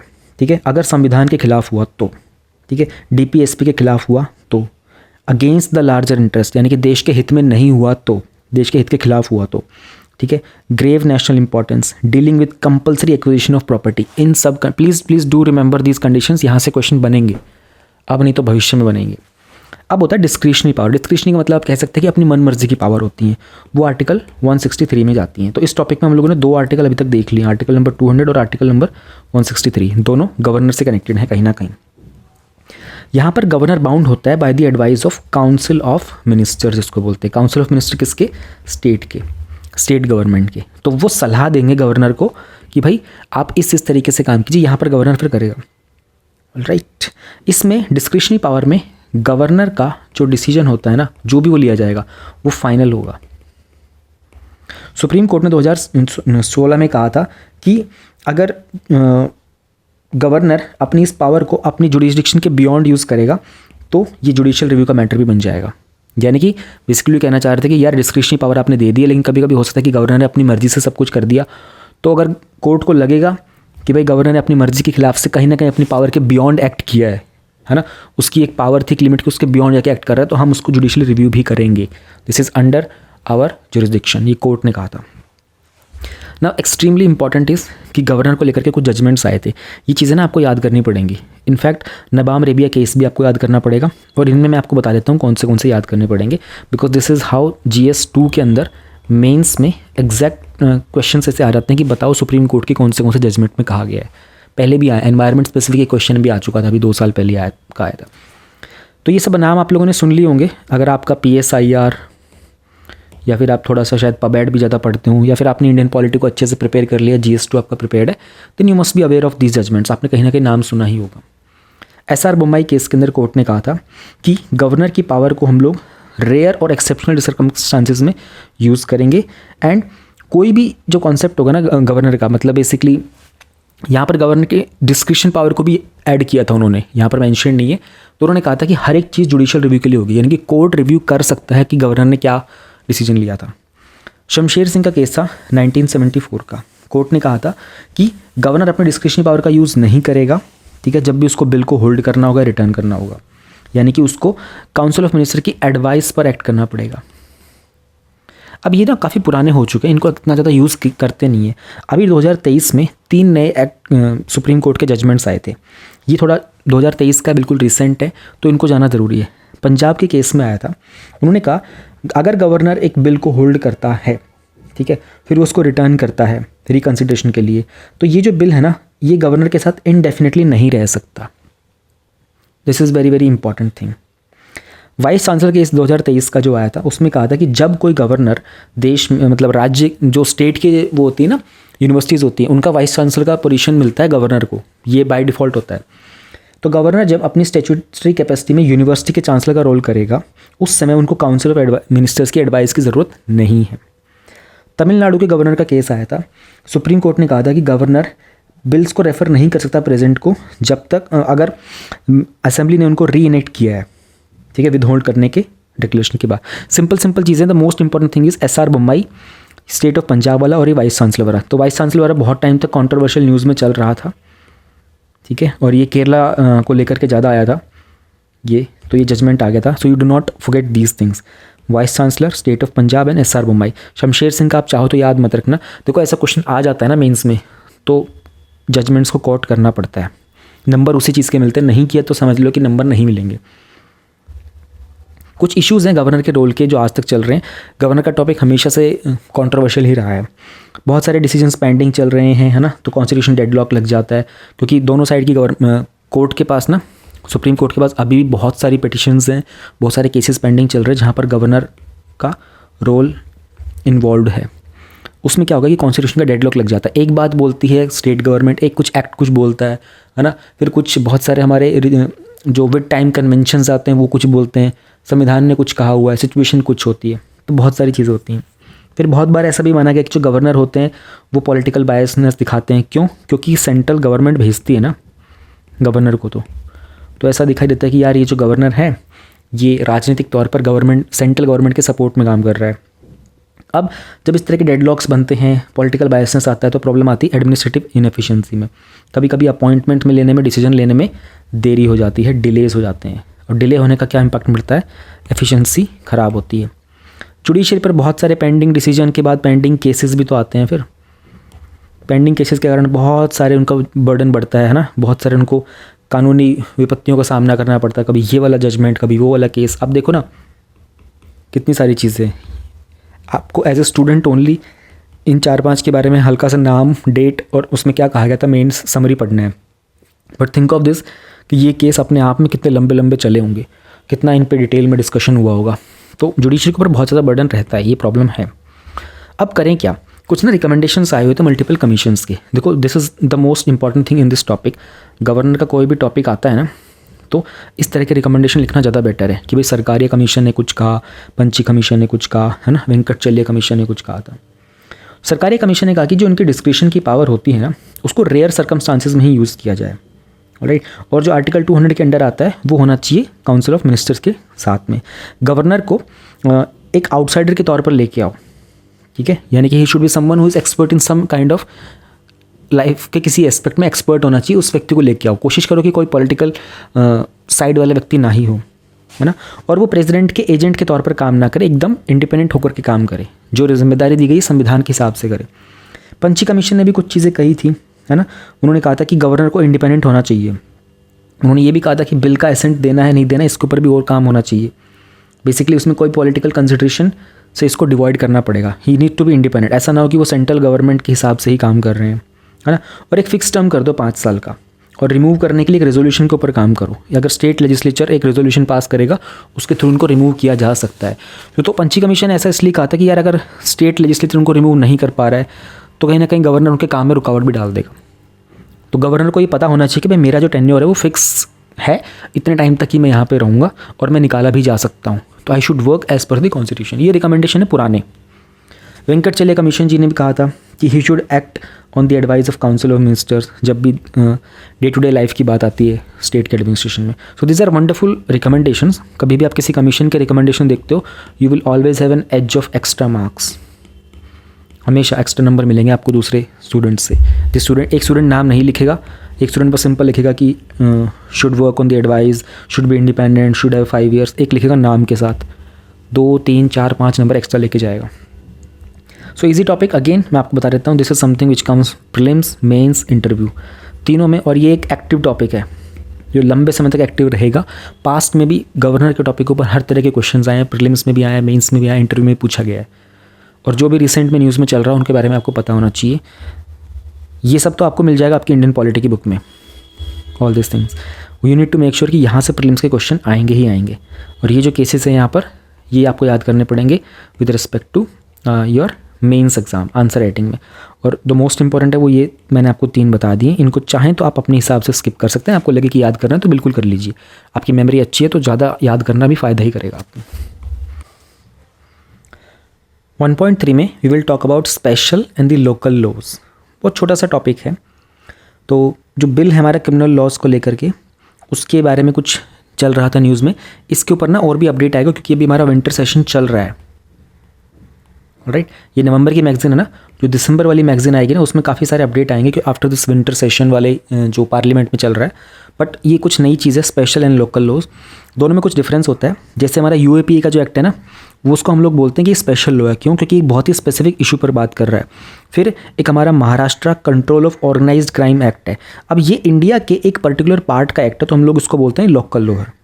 ये 2 डेफिनेशंस आप समझ के रखिएगा, कल को जब आप ऑफिसर बन जाते हैं this is something you need to have a very strong understanding about it. अब इसमें यहाँ पर एक चीज़ आती है उसे हम लोग बोलते हैं कॉग्निजेबल क्राइम। ये वर्ड आप लोगों ने पहले भी कहीं सुना होगा, कॉग्निजेबल क्राइम का। तो बेसिकली कि इसमें जब भी इन्वेस्टिगेशन करना होता है ना इस तरह के क्राइम के अंदर, ठीक है, कॉग्निजेबल ऑफेंस हम तब बोलेंगे कोई भी ऑफिसर जो होगा वो इन्वेस्टिगेट कर सकता है without the order of magistrate. आपने किसी के साथ कुछ गलत कर दिया, अब ऑफिसर आपके केस को बिना मजिस्ट्रेट के ऑर्डर के अगर इन्वेस्टिगेट कर रहा है, ठीक है, और आपको विदाउट किसी वारंट अगर वो अरेस्ट भी कर रहा है, मतलब आपने जो क्राइम किया था वो कौन सा क्राइम था? वो कॉग्निजेबल क्राइम था, कॉग्निजेबल ऑफेंस था। तो ये डेफिनेशन है स्पेशल लॉ की, लोकल लॉ की और कॉग्निजेबल ऑफेंस की। इस टॉपिक में आपकी डेफिनेशन बहुत ज़्यादा इंपॉर्टेंट है, ठीक है। डेफिनेशन हो जाने के बाद आपको चीज़ें समझ में आएंगी। अब स्पेशल लॉज के बारे में बात की थी रिसेंटली, कुछ बिल्स है क्रिमिनल लॉज के, उनको they have kept special and local laws away from the ongoing reform process. Very very nice, will try to understand. 2021 में क्राइम इन इंडिया के स्टैटिस्टिक्स आए थे कि भारत में कितने किस तरह के अपराध हो रहे हैं, उसको लेकर के कुछ डेटा प्रेजेंट किया गया था। तो उन्होंने ये कहा कि ऑलमोस्ट 40% के आसपास जितने भी कॉग्निजेबल ऑफेंस थे ना 2021 में, वो सारे के सारे हमारे स्पेशल और लोकल लॉज के अंडर थे। Okay fine. इन्फोर्समेंट में थोड़ी सी एफिशिएंसी मिल जाती है। जैसे हमारा ये narcotic drugs and psychotropic substance का आता है जिसमें ड्रग्स वगैरह, गांजा वांजा ये सब जो होता है उन सबको कंट्रोल करने के लिए। तो इस तरह के जो एक्ट्स होते हैं ना, इनसे एक स्पेशल एक्ट बनाने से ना गवर्नमेंट को ना स्पेशल इन्वेस्टिगेशन की पावर मिल जाती है, राइट। जैसे हमारा पोक्सो बनाया गया 2012 का। अब एक वल्नरेबल ग्रुप है, छोटे बच्चों का जो ग्रुप हो, एक कैटेगरी होती है ना पॉपुलेशन में, उसके प्रोटेक्शन के लिए हम लोगों ने आईटी एक्ट बनाया 2000 का, ठीक है। तो इस तरह के स्पेशल लॉ बनाने से क्या होता है कि हम लोग एक पर्टिकुलर क्राइम को, जो एक पर्टिकुलर इशू से अराइज कर रहा है, उसको एड्रेस कर पाना बहुत इंपॉर्टेंट हो जाता है हमारे लिए। तो ज़रूरत क्यों पड़ती है? टेररिस्ट एक्ट क्या होता है, unlawful activity, organise crime syndicate. जब बात आती है ना कोर्ट के अंदर, तो इस तरह के शब्दों के ऊपर ना बड़ा डिस्कशन होता है। ये क्या ये ऑर्गेनाइज क्राइम था, क्या ये ऑर्गेनाइज क्राइम सिंडिकेट से था, टेररिस्ट एक्ट था या नहीं था, गैर कानूनी गतिविधि क्या होती है। तो इन सब से हैंडल करने के लिए ना हम लोगों को इनकी डेफिनेशन को क्लियर करना पड़ता है। इसलिए we need to go for the special laws and local laws. फिर जैसे कि हम लोग बात करते हैं पॉक्सो के बारे में, जो protection of children from sexual offences होता है। इस तरह की चीज़ों को लेकर के ना अब ये एक नया मुद्दा निकल के आया। लोगों ने कहा कि कभी कभी जो बच्चे होते हैं ना, जिनके ऊपर ये पॉक्सो लागू हो सकता है, उनका तो कंसेंशुअल होता है। कंसेंशुअल मतलब अपनी सहमति से वो एक इंटरकोर्स में इन्वॉल्व हो रहे हैं। अब इस चीज़ को क्रिटिसाइज़ भी किया जा रहा है कि ये जो एक्ट है ना, आपने बना तो दिया बट इसका मिसयूज़ भी तो हो रहा है ना बहुत जगह पर। People are going for the consensual activities, तो इसकी एप्लीकेबिलिटी के ऊपर सवाल उठता है। तो हमें इनमें रिफॉर्म लाने पड़ेंगे, इसको और चेंज करना पड़ेगा, ये डेफिनेशंस हमें डिफाइन करनी पड़ेंगी। इसको देखना पड़ेगा कि इसमें कंसेंशुअल वाला जो सेक्शन होगा उस पर कुछ काम किया गया है, नहीं किया गया, कभी एडिट था भी या नहीं था, ऐसा कोई है ना। कौन सा क्राइम हमारा क्रिमिनल के रॉन्ग के अंदर आएगा या फिर सिविल रॉन्ग के अंदर आएगा। अभी तक क्या चल रहा है ना, क्रिमिनल रॉन्ग में हम लोग बात करते हैं कोई भी चीज़ जो बड़े ग्रुप में की गई ना, कम्युनिटी के साथ होती है, उसको हम लोग फिलहाल के लिए बोलते हैं क्रिमिनल। सिविल में हम लोग बोलते हैं जो इंडिविजुअल के साथ किया जाता है। तो उन्होंने कहा कि भाई इस इशू को थोड़ा सा क्लैरिफाई करो। कोई चीज़ किसी इंडिविजुअल के साथ हुई है, किसी इंडिविजुअल का अगर मर्डर हो गया तो आप उसको सिविल रॉन्ग बोलोगे या क्रिमिनल रॉन्ग बोलोगे, क्राइम नहीं बोलोगे क्या उसको। तो ये प्रॉब्लम है, क्लैरिटी नहीं है यहाँ पर। तो उन्होंने कहा कि इसमें रिफॉर्म करो, क्लैरिटी लेके आओ, ठीक है। अब जो यूएपीए था उसमें गवर्नमेंट ने क्या कहा कि ना प्रॉपर्टी वगैरह को उस पर खोजबीन करने की, उसको जब्त करने की जो पावर थी बढ़ा दी गई थी, राइट। और उन्होंने क्या किया था कि इसके अंदर पुलिस ऑफिसर्स के द्वारा जो कन्फेशन वगैरह भी लिया जाए, पुलिस ऑफिसर लेंगे कन्फेशन वगैरह, उन सबकी पावर को और फर्दर इंक्रीज़ किया गया था। अब उन्होंने कहा था कि कुछ प्रोसेस को हम लोगों ने डाइल्यूट भी किया है। डाइल्यूट करने का मतलब होता है लाइट मोड पर ले लिया। कुछ चीज़ें ऐसी थी जो एक पर्टिकुलर ऑफिसर की पोजीशन से ऊपर दे दी गई, कुछ चीज़ों को नीचे दे दिया गया। उसमें प्रॉब्लम आ रही है, उसको रिफॉर्म करना पड़ेगा। देन कभी कभी क्या होता है, यूएपीए नारकोटिक्स वाला जो एक्ट होता है, इसमें ना बेल ले पाना इम्पॉसिबल हो जाता है। अगर आप गवर्नमेंट ने किसी चीज़ में आपके ऊपर यूएपीए या फिर लगा दिया ना एक्ट, आपको ज़मानत नहीं मिलेगी फिर। बट ऐसा भी होता है कभी कभी ना, इन एक्ट को लगाना, चार्ज करना भी गलत होता है, क्योंकि वो प्राइमा फेसी एविडेंस पर लगाया जाता है कि पहली बारी में जो नज़र आया, बट किसी पर गलत लग जाता है, फिर उसको बेल नहीं मिलती तो प्रॉब्लम हो जाती है ना। तो उन्होंने कहा कि इन चीज़ों को थोड़ा सा और डीप में जाकर चेक करना पड़ेगा कि ये सही है भी या नहीं है। तो हम क्या करेंगे, हम सबसे अच्छी चीज़ क्या कर सकते हैं, हर एक चीज़ का ना एक पर्टिकुलर चैप्टर बनाओ, हर एक प्रोसेस का एक डिटेल्ड प्रोसीजर बनाओ। सब कुछ डिटेल में जाने की ज़रूरत है, सेपरेट चैप्टर्स की, ठीक है। प्रोसेस और सेफगार्ड क्या होंगे, उसके लिए हमें प्रोफेशनल्स और लॉ इन्फोर्समेंट की एजेंसीज को properly time to time train करना पड़ेगा। किस एक्ट के लिए, किस गतिविधि के लिए कौन सा सेक्शन लगाना है, कौन सा प्रोसीजर फॉलो करना है। फिर हमको कैटेगराइजेशन पे और काम करना पड़ेगा, ठीक है। क्रिमिनल रॉन्ग कौन सा होगा, सिविल रॉन्ग कौन सा होगा। हमने देखा था ना यहाँ पर प्रॉब्लम आ रही है, कम्युनिटी के लिए कौन सा है, इंडिविजुअल के लिए कौन सा है, इसको और क्लियर करना पड़ेगा। फिर नए नए क्राइम्स और थ्रेट्स आते रहते हैं। आजकल साइबर क्राइम बहुत आ गया, टेररिज्म आ गया। अब एआई से होने वाले बहुत सारे क्राइम्स आ गए हैं, उसको कहाँ डालेंगे हम लोग, आईटी एक्ट में डालेंगे या फिर कोई नया एक्ट लेके आएंगे, क्या करना है। We need to think of this also. Crimes are emerging, तो how can we make sure कि वो सब चीज़ें भी कवर की जा सके। तो इसलिए एक तो डेफिनेशन याद रखिएगा, बाकी ये कुछ डेटा भी बहुत अच्छा है। इतने जो कॉग्निजेबल ऑफेंस थे वो स्पेशल लॉस के अंडर थे, ठीक है। बाकी जब दिसंबर का पूरा ये सेशन हमारा कंप्लीट हो जाएगा ना, पार्लियामेंट में जो सेशन चल रहा है विंटर सेशन अभी, उसके बाद में इस टॉपिक के ऊपर कुछ ना कुछ आगे आएगा। तो दिसंबर मंथ की जो न्यूज़ इन शॉर्ट होगी ना पॉलिटी की, उसमें कहीं ना कहीं कुछ ना कुछ अपडेट ज़रूर मिलेगा हमारे को इससे connected. It's an important topic, जिसको डेफिनेशन क्लियर होगी उसको समझने में प्रॉब्लम नहीं आएगी। This you need to remember. 1.4 में हम लोग बात करेंगे राइट टू इन्फॉर्मेशन को लेकर। तो ये न्यूज़ में क्यों था, इन सब को जानने से पहले हमें यही पता होना चाहिए कि आरटीआई होता क्या है। राइट टू इन्फॉर्मेशन, हर व्यक्ति के पास जानकारी को लेने का एक अधिकार है। भारत के नागरिकों के पास ये अधिकार होता है, ठीक है। तो कुछ ऑफिसेज हैं, डिपार्टमेंट हैं स्टेट के, सेंट्रल गवर्नमेंट में, वहाँ से अगर हमें कुछ सूचना लेनी होती है तो हम अपने इस अधिकार का इस्तेमाल कर सकते हैं। इससे पहले फ्रीडम ऑफ इंफॉर्मेशन एक्ट था 2002 का, उसको रिप्लेस करके 2005 का ये एक्ट आया था। इस एक्ट के तहत डिपार्टमेंट ऑफ पर्सनल ट्रेनिंग, जो कि मिनिस्ट्री ऑफ पर्सनल के अंडर आता है, वो इस एक्ट को इम्प्लीमेंट करता है। अब इस एक्ट में ना कुछ बड़े बड़े इंपॉर्टेंट प्रोविजंस हैं। उन्होंने डिफाइन किया इस एक्ट में पब्लिक अथॉरिटी क्या होगी। देखो मैंने इसे अंडरलाइन किया हुआ है, रीज़न बीइंग क्योंकि ये इस चीज़ यहाँ से ना क्वेश्चन बनते हैं आपके, और आया भी हुआ है। आई थिंक 2021 के प्रीलिम्स में आया था एक क्वेश्चन ऐसा ही। तो पब्लिक, जैसे स्टेट की डेफिनेशन पे आया था, स्टेट किसको बोला गया है, जो हमारे कॉन्स्टिट्यूशन में डिफाइन किया वहाँ से। तो पब्लिक अथॉरिटी का मतलब होगा कि सेल्फ गवर्नमेंट एस्टेब्लिश्ड या फिर कॉन्स्टिट्यूट की होगी, संविधान ने एस्टेब्लिश किया हो, पार्लियामेंट ने या फिर स्टेट ने बनाया हो किसी बॉडी को, गवर्नमेंट की किसी नोटिफिकेशन से बनाया गया हो, जिसको गवर्नमेंट की बॉडी या फिर कंट्रोल कर रही है, फाइनेंस कर रही हो, या फिर कोई एनजीओ वगैरह हो जिसको फाइनेंस किया गया हो गवर्नमेंट के द्वारा। ठीक है, ये डिफाइन किया गया है हमारे इस आरटीआई के एक्ट में। यूपीएससी कल कोई क्वेश्चन बना सकता है कि पब्लिक अथॉरिटी को कहाँ डिफाइन किया गया है, आरटीआई के एक्ट में डिफाइन किया गया है, प्रीएम्बल में डिफाइन किया गया है, या फिर सुप्रीम कोर्ट ने किसी जजमेंट में बोला था, या फिर कॉन्स्टिट्यूशन में मेंशन किया गया है। तो पब्लिक अथॉरिटी को कहाँ डिफाइन किया गया है, आरटीआई के एक्ट में। फिर इसमें अलग अलग सेक्शंस हैं कि भाई कौन सी पब्लिक अथॉरिटीज़ होंगी, है ना, क्या क्या इन्फॉर्मेशन लेनी होगी उसके लिए, ये सेंटर के पब्लिक इन्फॉर्मेशन ऑफिसर्स होंगे। एक टाइम लिमिट बनाया गया है, कुछ एग्जाम्पशन भी दिए गए हैं कि क्या क्या चीज़ें नहीं पता चलेंगी। अब ये एग्जाम्पशन याद करने थोड़े से आपके लिए ज़रूरी हो जाएंगे। आरटीआई एक्ट में किस किस चीज़ को एग्जाम्प्ट कर दिया गया है। ये जो टॉपिक है ना, ये GS2 में बहुत इंपॉर्टेंट है आपके गवर्नेंस वाले सेक्शन के लिए। तो गवर्नेंस में इसमें क्वेश्चन पहले आ चुका है, भविष्य में भी आएगा। सेक्शन 24 में आरटीआई बोलता है कि ये जो कानून है ना, ये कुछ इंटेलिजेंस एजेंसीज, सिक्योरिटी ऑर्गेनाइजेशन पर लागू नहीं होगा। उनको मेंशन किया है इन्होंने।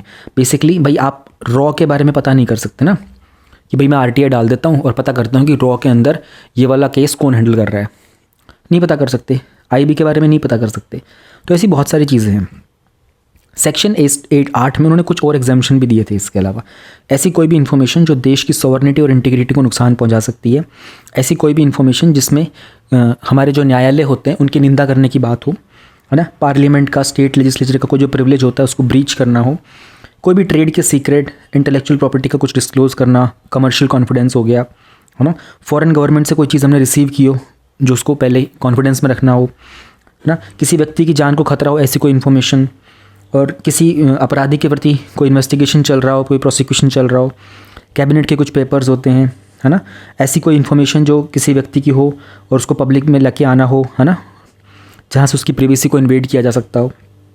कोई भी ऐसी इन्फॉर्मेशन जो कि किसी व्यक्ति के अगर कोई पब्लिक इंटरेस्ट में है लेकिन वो किसी के पर्सनल इंटरेस्ट से ज़्यादा ऊपर होती है। तो basically everything something which can harm someone, जिससे किसी को नुकसान किया जा सकता है, उसको एग्जेम्प्ट कर देगी, वो इन्फॉर्मेशन रिवील नहीं की जाएगी। तो ये एग्जेम्पशन का थोड़ा आपको आइडिया ज़रूर होना चाहिए। हुआ क्या, 2019 में एक अमेंडमेंट भी किया गया था, क्योंकि 2005 में जब हम लोगों ने आरटीआई एक्ट लेके आए थे उसके तहत हम लोगों ने सेंट्रल इन्फॉर्मेशन कमीशन बनाया था, जो कि एक स्टैट्यूटरी बॉडी है। और मैंने आपको इसी वीडियो में फर्स्ट टॉपिक में बताया था कॉन्स्टिट्यूशनल बॉडी के बारे में और स्टैट्यूटरी बॉडी के बारे में। फिर हम लोगों ने क्या किया, सेंट्रल इन्फॉर्मेशन कमीशन में ना 2019 में कुछ अमेंडमेंट किए। तो पहले उसके जो ऑफिसर होते थे ना, उनको 5 साल का टेन्योर मिलता था, ठीक है, या फिर उनको 65 की एज पर रिटायर कर दिया जाता था। 2019 में हमने कहा कि इनका 3 साल का टेन्योर होगा, alright.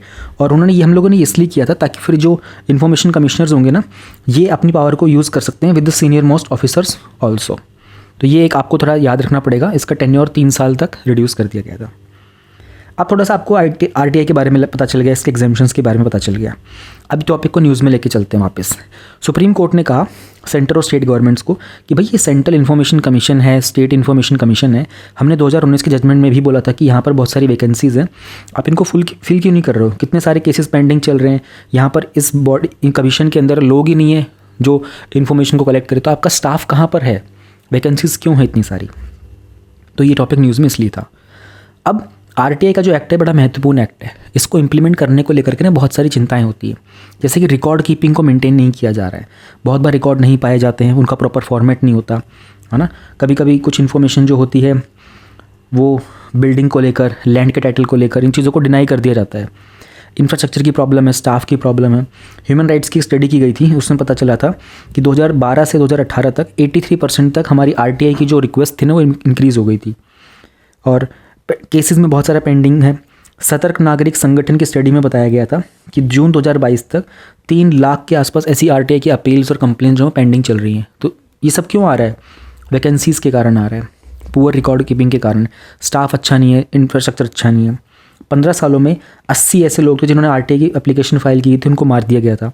175 others people were attacked. मेरा रूममेट था ना कॉलेज में, उसने किया था एक बार आरटीआई फाइल किया था किसी चीज़ के बारे में, उसको कुछ पता करना था अपने स्टेट के कुछ एजुकेशन के बारे में। उस टाइम उसको फ़ोन आ गए थे, हम रूम पे ही थे, मेरे आंखों के सामने हुआ था, उसको फ़ोन कॉल आ गए थे कि ये अपनी आरटीआई वापस ले ले, नहीं तो तू बचेगा नहीं, घर से निकल नहीं सकता। अब भाई वो कॉलेज का बच्चा था, वो डर गया। तो जैसे बोल रहे थे ना, they people have been attacked, वो डर गया, उसने उसी वापस ले ली। तो बाद में उसने, पता नहीं मुझे याद भी नहीं उसने उसके बाद कभी ट्राई किया या नहीं किया, he is into journalism now, but ये बिल्कुल आंखों के सामने हुआ था। This is true, it happens. क्योंकि यार आपने घर बैठ के आपने इंटरनेट से फाइल किया, सडनली आपको कॉल आ गया, आपका नंबर किसने लीक किया, कहाँ से जा रहा है, और आपको धमकी दी जा रही है कि तो आपका एड्रेस बता दिया गया उस बंदे से, फ़ोन पे बता दिया कि तू जहाँ बैठा है ना यहीं से उठा देंगे तेरे को। अब भाई बंदा डर तो जाएगा ही, वो पुलिस कंप्लेन करने जाए, समझ नहीं आ रहा ना कॉलेज के स्टूडेंट को। तो ये होता है, this I have seen personally. तो 15 सालों में देखो 80 लोगों की जान जा चुकी है, 175 हैव बीन अटैक्ड। बहुत सारे एप्लीकेंट्स ने बताया कि उनको हरास भी किया गया था। ये प्रॉब्लम तो है। प्रॉब्लम ये कि रूरल इंडिया के अंदर लोगों को पता नहीं है इस कानून के बारे में। तो जिस कानून के बारे में लोगों को एनीवे पता भी कम होता है ना, और लोग उसको यूज़ करते हैं और डर भी जाते हैं। This is something which needs to be taken care of. हम क्या कर सकते हैं ना, एक तो जो भी वैकेंसीज है ना इनको फटाफट भर दिया जाए। 2019 में सुप्रीम कोर्ट ने कहा था कि भाई 3 महीने के अंदर अंदर आप इनको फिल कर दो, बट उस पर काम नहीं हो पाया, इसलिए तो सुप्रीम कोर्ट ने दोबारा से याद दिलाया। लोगों को जागरूक किया जाए, स्कूल में कॉलेज में बच्चों को बताया जाए कि किस तरीके से आप अपने राइट टू इन्फॉर्मेशन को इस्तेमाल कर सकते हो। फिर एक सेफ़ एनवायरनमेंट बनाओ जहाँ पर इन्फॉर्मेशन अच्छे से प्रोवाइड की जा सके। एंड जो विसल ब्लोअर्स होते हैं ना, जो पब्लिक इंटरेस्ट में इन्फॉर्मेशन प्रोवाइड करते हैं, उनको थोड़ा सा बचा के रखो, उनकी प्रोटेक्शन बहुत ज़रूरी है। गवर्नमेंट के ऑफिशियल्स को थोड़ा ट्रेन किया जाए, कैपेसिटी को बिल्डअप किया जाए, है ना, इंप्लीमेंटेशन प्रॉपरली होना चाहिए। और जो भी इन्फॉर्मेशन मांगी जाए ना उसको प्रोडक्टिवली डिस्क्लोज़ किया जाए, वेट ना किया जाए कि ये इन्फॉर्मेशन ऐसी है वैसी है। जो एग्जामिशन है उनका ध्यान रखा जाए, but should not be delayed. हम लोगों ने ऊपर देखा था ना कितनी सारी इन्फॉर्मेशन जो है वो डिले में रहती है। There are so many cases, lakhs of cases they are pending. तो this all needs to be taken care of. This portion you need to read for the prelims point of view, and this is again prelims point of view से RTI क्या होता है ये mains में आप लिखते ही हो। This is a news. Judgment थी 2019 की, उसमें कहा भी था, उसके बावजूद भी नहीं था, इसलिए बहुत सारे केसेस पेंडिंग चल रहे हैं। Wonderful topic, brilliant thing. तो पहले भी एग्जाम में कई बार आ चुका है और आगे भी आएगा, इसको स्किप मत कीजिएगा। पॉलिटी सेक्शन का हमारा नेक्स्ट टॉपिक होगा स्पेशल कैटेगरी स्टेटस। तो रिसेंटली बिहार के कैबिनेट ने एक रेजोल्यूशन पास किया और उन्होंने सेंट्रल गवर्नमेंट को बोला कि हमारे स्टेट बिहार को एक स्पेशल कैटेगरी का स्टेटस दिया जाए। तो ये जो डिमांड है ये ओडिशा से भी उठी है और ये आंध्र प्रदेश से भी पहले आ चुकी है। उन्होंने कारण बताया कि हमारे राज्य में गरीबी है, ठीक है, पिछड़ापन बहुत है, और जब जो बाइफर्केशन हुआ था उसके कारण इंडस्ट्रीज़ जो थी वो झारखंड की तरफ चली गई थी, जिसके कारण बिहार में अभी रोज़गार की इतनी अपॉर्चुनिटीज़ अवेलेबल नहीं है। जब हम बात करते हैं एक स्पेशल कैटेगरी स्टेटस की, और जब बिहार जैसा कोई स्टेट जो कि इंडिया के नॉट एग्जैक्टली नॉर्थ में और नॉट एग्जैक्टली ईस्ट में भी, but we all know it is adjacent to Nepal, और वहाँ पर पास में हिमालयाज़ भी हैं, और बिहार से टच होते हुए फिर यूपी इज़ ऑल्सो देयर। दूसरी साइड में चलते हैं अगर हम लोग ईस्ट साइड में, तो नॉर्थ ईस्टर्न स्टेट्स भी आते हैं। तो यहाँ पर रिवर्स भी हैं, काफ़ी सारे रिवर्स भी फ्लो करती हैं, बट कुछ ना कुछ प्रॉब्लम रही हैं। यहाँ पर हिली एरिया है ना, वी ऑल नो, क्योंकि हिमालयाज़ है तो हिली एरिया है, और पॉपुलेशन डेंसिटी का भी एक इशू होता है। फिर अगर हम बात करते हैं बिहार की, तो बिहार कहीं ना कहीं नेपाल से बॉर्डर टच करता है। तो जब बॉर्डर टेरेन होता है तो वहाँ पर स्ट्रेटेजिक लोकेशन होती है, तो थोड़े से सिक्योरिटी इश्यूज़ हमेशा ही रहते हैं। एक चीज़ हम लोगों ने यहाँ पर ऑब्जर्व की कि स्टेट ने, बिहार ने डिमांड में मेंशन किया, रेजोल्यूशन में मेंशन किया कि बैकवर्डनेस है, इकोनॉमिक और इंफ्रास्ट्रक्चर बैकवर्डनेस है। एंड स्टेट की ना, जो स्टेट के फाइनेंसेस की जो नेचर है ना वो काफ़ी नॉन वायबल भी है। इन सब को लेकर के डिमांड उठाई गई है। हमें जानना पड़ेगा स्पेशल कैटेगरी स्टेटस की डिमांड क्यों उठाई गई है, ऐसा क्या होता है इस स्टेटस के अंदर। तो सेंट्रल गवर्नमेंट ये स्टेटस प्रोवाइड करती है। जो 5th फाइनेंस कमीशन आया था 1969 में, उसके रिकमेंडेशन पर स्पेशल कैटेगरी स्टेट का जो स्टेटस था वो दिया जाता था। तो उसके लिए उन्होंने एक फॉर्मूला भी बनाया था जिसे हम लोग गडगिल मुखर्जी फॉर्मूला भी बोलते थे। तो 1969 में 3 स्टेट थे, जम्मू कश्मीर, फिर असम, फिर नागालैंड, इनको स्पेशल कैटेगरी का स्टेटस दिया गया था। बाद में अरुणाचल प्रदेश, मणिपुर, मेघालय, मिजोरम, सिक्किम, त्रिपुरा, हिमाचल प्रदेश, उत्तराखंड, इन्हें भी स्टेटस दिया गया था। संविधान में इसको लेकर के कोई प्रोविज़न नहीं है, लेकिन कुछ स्पेशल प्रोविज़न हैं कुछ स्टेट को लेकर के, जैसे आर्टिकल 371 ए से 371 एच तक, फिर जे तक। ये सब आप लोग अपने इंडियन पॉलिटी में पढ़ते हो, तो ये मत सोचिएगा कि ये कहाँ पर मिलेगा। ये आपकी पॉलिटी की बुक तो मतलब एंड टू एंड कवर करनी होती है, तो उसमें ये सब ऑलरेडी मेंशन होता है। फिर इसके बाद चीज़ें इसमें बदलती भी रही हैं, बट ये ध्यान रखना है कि कैटेगराइजेशन को लेकर के संविधान के अंदर कुछ मेंशन नहीं होता है, ये गवर्नमेंट ही इसको ग्रांट करती है। इस तरह के टॉपिक में ना क्वेश्चन यहीं से आएंगे, ग्रांट कौन करता है, कॉन्स्टिट्यूशन में मेंशन है या नहीं है। बाकी ये जो जैसे आर्टिकल 370 जो था वो तो जम्मू एंड कश्मीर के लिए था, वो तो भी हट गया है, बट 371 और उसमें ए से एच तक, देन जे तक, ये आपको लिस्ट पढ़नी पड़ेगी। अब जब डिमांड कर रहा है बिहार, तो प्रोसेस तो हम लोगों ने थोड़ा देख लिया, बट बेनिफिट तो होंगे ना कुछ। फ़ायदा क्या मिलता है? फ़ायदा बहुत सारा मिलता है। एक तो सेंटर की असिस्टेंस, कहीं ना कहीं फंडिंग में बहुत सारा असिस्टेंस मिल जाता है। पहले जो गडगिल मुखर्जी फॉर्मूला था ना, उसके तहत उन्होंने कहा था कि जो टोटल सेंटर का असिस्टेंस जाएगा ना स्टेट के लिए, उसमें से नियरली 30% जाएगा स्पेशल कैटेगरी स्टेटस को। बट 14 और 15 रिकमेंडेशन ने इस 30% को इंक्रीज़ करके और 41% कर दिया था, विच इज़ गुड इनफ। अब क्या होता है ना, बहुत सारी ना हमारी स्कीम्स निकलती हैं, मैंने आप लोगों को पहले ही बताया, एक होती है सेंट्रल सेक्टर स्कीम, एक होती है सेंट्रल स्पॉन्सर्ड स्कीम। तो जो सेंट्रल सेक्टर स्कीम होती है उसमें जो भी स्कीम होगी उसमें 100% पैसा सेंट्रल गवर्नमेंट से जाएगा। जो स्पॉन्सर्ड होती है ना उसमें थोड़ा डिवाइड हो जाता है। तो स्पेशल कैटेगरी के जो स्टेट्स होते हैं ना उसमें सेंट्रल गवर्नमेंट क्या करती है, 90% सेंट्रल गवर्नमेंट देगी और 10% बोलती है कि अब आप खुद पे कर लो, ठीक है ना। तो पहले क्या होता था, कुछ स्टेट्स में क्या होता है, सेंट्रल गवर्नमेंट स्पॉन्सर्ड में बोलते हैं कि हम 60% देंगे, आप 40% दे दो, या फिर हम लोग 80% देंगे, आप 20% दे दो।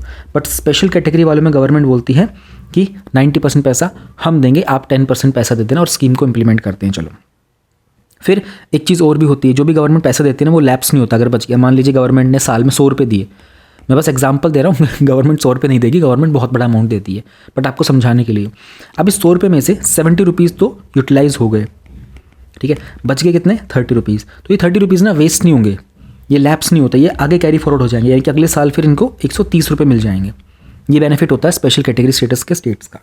इंसेंटिव मिलता है ना, कॉर्पोरेट के टैक्स रेट, इनकम के tax rate, custom, excise duty में थोड़ा सा कंसेशन मिल जाता है।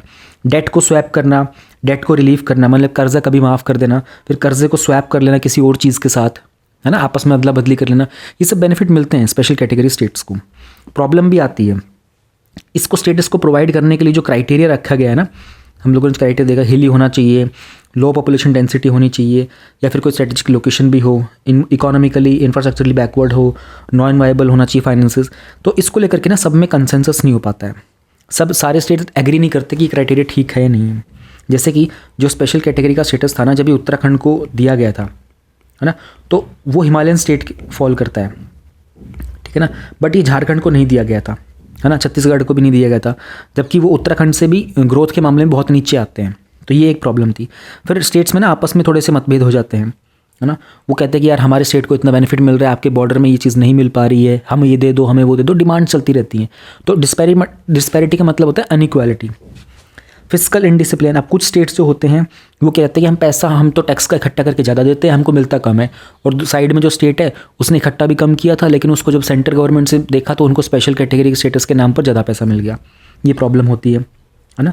फिस्कल बर्डन आता है। अब स्पेशल कैटेगरी के स्टेटस के जो स्टेट्स होते हैं, सेंट्रल गवर्नमेंट 90% देती है यहाँ पर स्पॉन्सर्ड स्कीम्स का, है ना, नॉर्मल कैटेगरी वालों को 60% देती है। तो सेंट्रल गवर्नमेंट के खुद के जो फिस्कल होता है, जो फाइनेंस होता है, उस पर बहुत सारा बोझ बढ़ता है because of these special category status वाले स्टेट्स के लिए। अब क्या करें, तो डिपेंडेंसी कम करनी पड़ेगी, है ना, सेंट्रल की जो असिस्टेंस है उसको थोड़ा सा हम रिड्यूस कर सकते हैं। क्राइटेरिया की प्रॉब्लम थी तो सबको एक कंसेंसस पे लेके आना पड़ेगा, ऐसा कुछ कंसेंसस जो सारे स्टेट इससे एग्री कर जाए, है ना।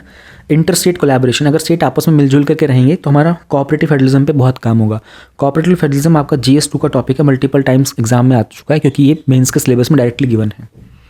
तब सब मिल करके आपस में काम करेंगे, नॉलेज शेयरिंग करेंगे। जैसे इंदौर है, इंदौर का जो क्लीनलीनेस का जो कॉन्सेप्ट है वो एक रोल मॉडल की तरह काम करता है। तो स्टेट्स आपस में से सीखें कि भाई इंदौर ने इतना अच्छा काम कैसे किया। दैट इज़ समथिंग की नॉलेज शेयरिंग पे काम करना। फिर अगर हमें स्पेशल कैटेगरीज का स्टेटस ख़त्म ही करना हो तो हम क्या कुछ कर सकते हैं, हम क्या कर सकते हैं, कोर और ऑप्शनल स्कीम्स के कॉन्सेप्ट के ऊपर जा सकते हैं कि जो भी स्पॉन्सर वाली स्कीम है ना उसको डिवाइड कर दो, एक कोर वाली और एक ऑप्शनल वाली। कोर वाली में जो सोशल प्रोटेक्शन की होती हैं जैसे मनरेगा टाइप हो गया, उनको डाल दो, ठीक है, और उसके अलावा कोई फंड वगैरह जो नेशनल डेवलपमेंट एजेंडा के होंगे उनको डिवाइड कर दो। फिर कोर और ऑप्शनल के लिए ना सेंटर और स्टेट की फंडिंग के पैटर्न निकाल दो कि भाई 8 जो नॉर्थ ईस्ट के स्टेट हैं, 3 हिमालयन स्टेट है, यहाँ पर हम लोग कर सकते हैं 90:10 का और 80:20 का। बाकी स्टेट के लिए कर देंगे 60-40 का, 50-50 का। तो ये सजेशंस हैं ये कि भाई फंडिंग को थोड़ा सा ऐसे कर दो ताकि सेंट्रल गवर्नमेंट के ऊपर बर्डन भी ना आए और किसी को ये भी ना लगे कि यार ये तो स्पेशल कैटेगरी का भी नहीं है तो इसको ऐसा क्यों मिल रहा है, ज़्यादा क्यों मिल रहा है, कम क्यों मिल रहा है। वो सारी प्रॉब्लम्स को रिजॉल्व करने के लिए, है ना, जब पैसा निकालना हो तो एक पॉलिसी के हिसाब से पैसा निकाला जाए, सेंटर पे, स्टेट पे। नीति आयोग को एक काम दिया जा सकता है कोऑपरेटिव फेडरलिज्म को और ज़्यादा मजबूत करने का। हालांकि नीति आयोग करता भी इसी चीज़ के लिए काम है because it is a planning commission की तरह है। पहले प्लानिंग कमीशन था, नाम चेंज करके अब उसको नीति आयोग बनाया गया। हालांकि उसके तरीके भी चेंज किए गए, मेथड्स को चेंज किया गया, बट फर्दर उसको और स्ट्रेंथन कर सकते हैं। एंड तो हम और क्या कर सकते हैं, जो यूनियन टेरिटरीज वगैरह भी होते हैं ना, वहाँ पर भी बहुत सारे पर्पज़ के लिए पैसा दिया जा रहा होता है, ग्रांट वगैरह। तो जो भी कोर और ऑप्शनल स्कीम्स होती है ना, वो सेंट्रल गवर्नमेंट यूनियन टेरिटरीज़ के लिए 100% फंड कर सकती है, बिकॉज यूनियन टेरिटरीज़ के पास इतना पैसा नहीं होता है। तो दीज आर लाइक सजेशंस कि भाई ये भी तो ट्राई कर सकते हो, ये भी ट्राई कर सकते हो। The most important thing here would be core and optional schemes का कॉन्सेप्ट, कि ऐसे डिवीजन कर लो। तो this was a very beautiful topic, है ना, and a very controversial one, क्योंकि बिहार का टॉपिक हम लोगों ने अक्टूबर वाले मैगजीन में पढ़ा था ना, कि जो वो क्या कहते हैं, कास्ट सर्वे किया था उन्होंने, कास्ट सेंसस का। तो बिहार का जो एरिया है वो न्यूज़ में बना रहा है। आप लोगों में से काफ़ी लोग होंगे जो बिहार से बिलोंग भी करते होंगे, जो स्टेट पीसीएस एग्ज़ाम के लिए प्रिपरेशन भी कर रहे होंगे। तो ध्यान में रखिएगा, इस तरह के टॉपिक जो न्यूज़ में चलते रहते हैं, ये सेंट्रल गवर्नमेंट का एग्ज़ाम हो, स्टेट गवर्नमेंट का एग्ज़ाम हो, ये हमेशा काम आते हैं। डजेंट मैटर आप बिहार के हैं ही या फिर कहीं और स्टेट के भी हो सकते हैं। हो सकता है कि आप गुजरात के हों, आप असम के हों, जम्मू कश्मीर के हों, महाराष्ट्र के हों। इस तरह की कुछ डिमांड उठती किसी पर्टिकुलर स्टेट से, तो आपको पता होना चाहिए। टॉपिक नंबर 1.6 में we will talk about news in short. सबसे पहले आता है आईना डैशबोर्ड फॉर सिटीज़। अब ministry of housing and urban affairs ने एक पोर्टल लॉन्च किया। पोर्टल का मतलब क्या हो गया, एक वेबसाइट कह सकते हो आप, एक एप्लीकेशन है, उसका नाम है आईना। जो शीशा होता है ना, मिरर, उसको हिंदी में आईना बोलते हैं। इसमें डिफरेंट सिटीज़ की प्रोग्रेस की डिटेल होने वाली है, ठीक है। तो देश भर के अंदर बहुत सारी अर्बन लोकल बॉडीज़ जो होंगी वो अपना डेटा सबमिट करेंगी। अब एक डिजिटल इंडिया कॉर्पोरेशन है, वो इन सब डेटा प्रोसेस के सबमिशन को हैंडल करेगा। पोर्टल का ऑब्जेक्टिव है कि इन सारी सिटीज़ का जो डेटा आएगा उससे एक कंपटीशन बनेगा, सब अपने अपने शहरों को सुधारने की कोशिश करेंगे, एक दूसरे से प्रेरणा लेंगे, इंस्पायर होंगे, एक दूसरे से सीखते हुए आगे बढ़ेंगे। तो जो भी नई स्कीम प्लान करनी होगी उन सब के लिए एक सिंगल प्लेटफॉर्म होगा जहाँ से सारा डेटा मिल जाएगा गवर्नमेंट को। तो गवर्नमेंट ने अपने ईज़ ऑफ डूइंग बिजनेस पे काम किया बहुत अच्छे से। जो कॉन्सेप्ट है अर्बन लोकल बॉडीज़ का, हमारे 74th अमेंडमेंट से आया था 1992 में। और यहाँ पर मेरा आपसे एक छोटा सा सवाल बनेगा, अगर आपको आता हो तो बता दीजिएगा, क्योंकि इस पर मेंस में पहले क्वेश्चन आ चुके हैं, प्रीलिम्स में आ चुके हैं।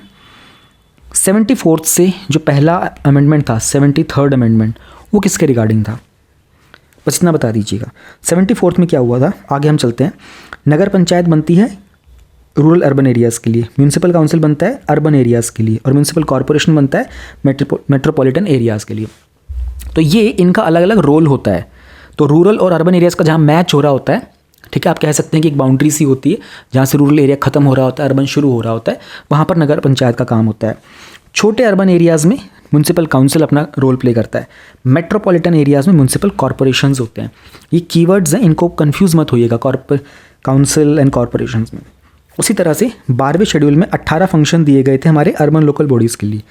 चलो, जब मैं यहाँ पे आपसे एक सवाल पूछा ही था 73rd अमेंडमेंट के बारे में, तो एक सवाल और कर लेता हूँ मैं आपसे कि 11th शेड्यूल क्या है, वो किस बारे में है।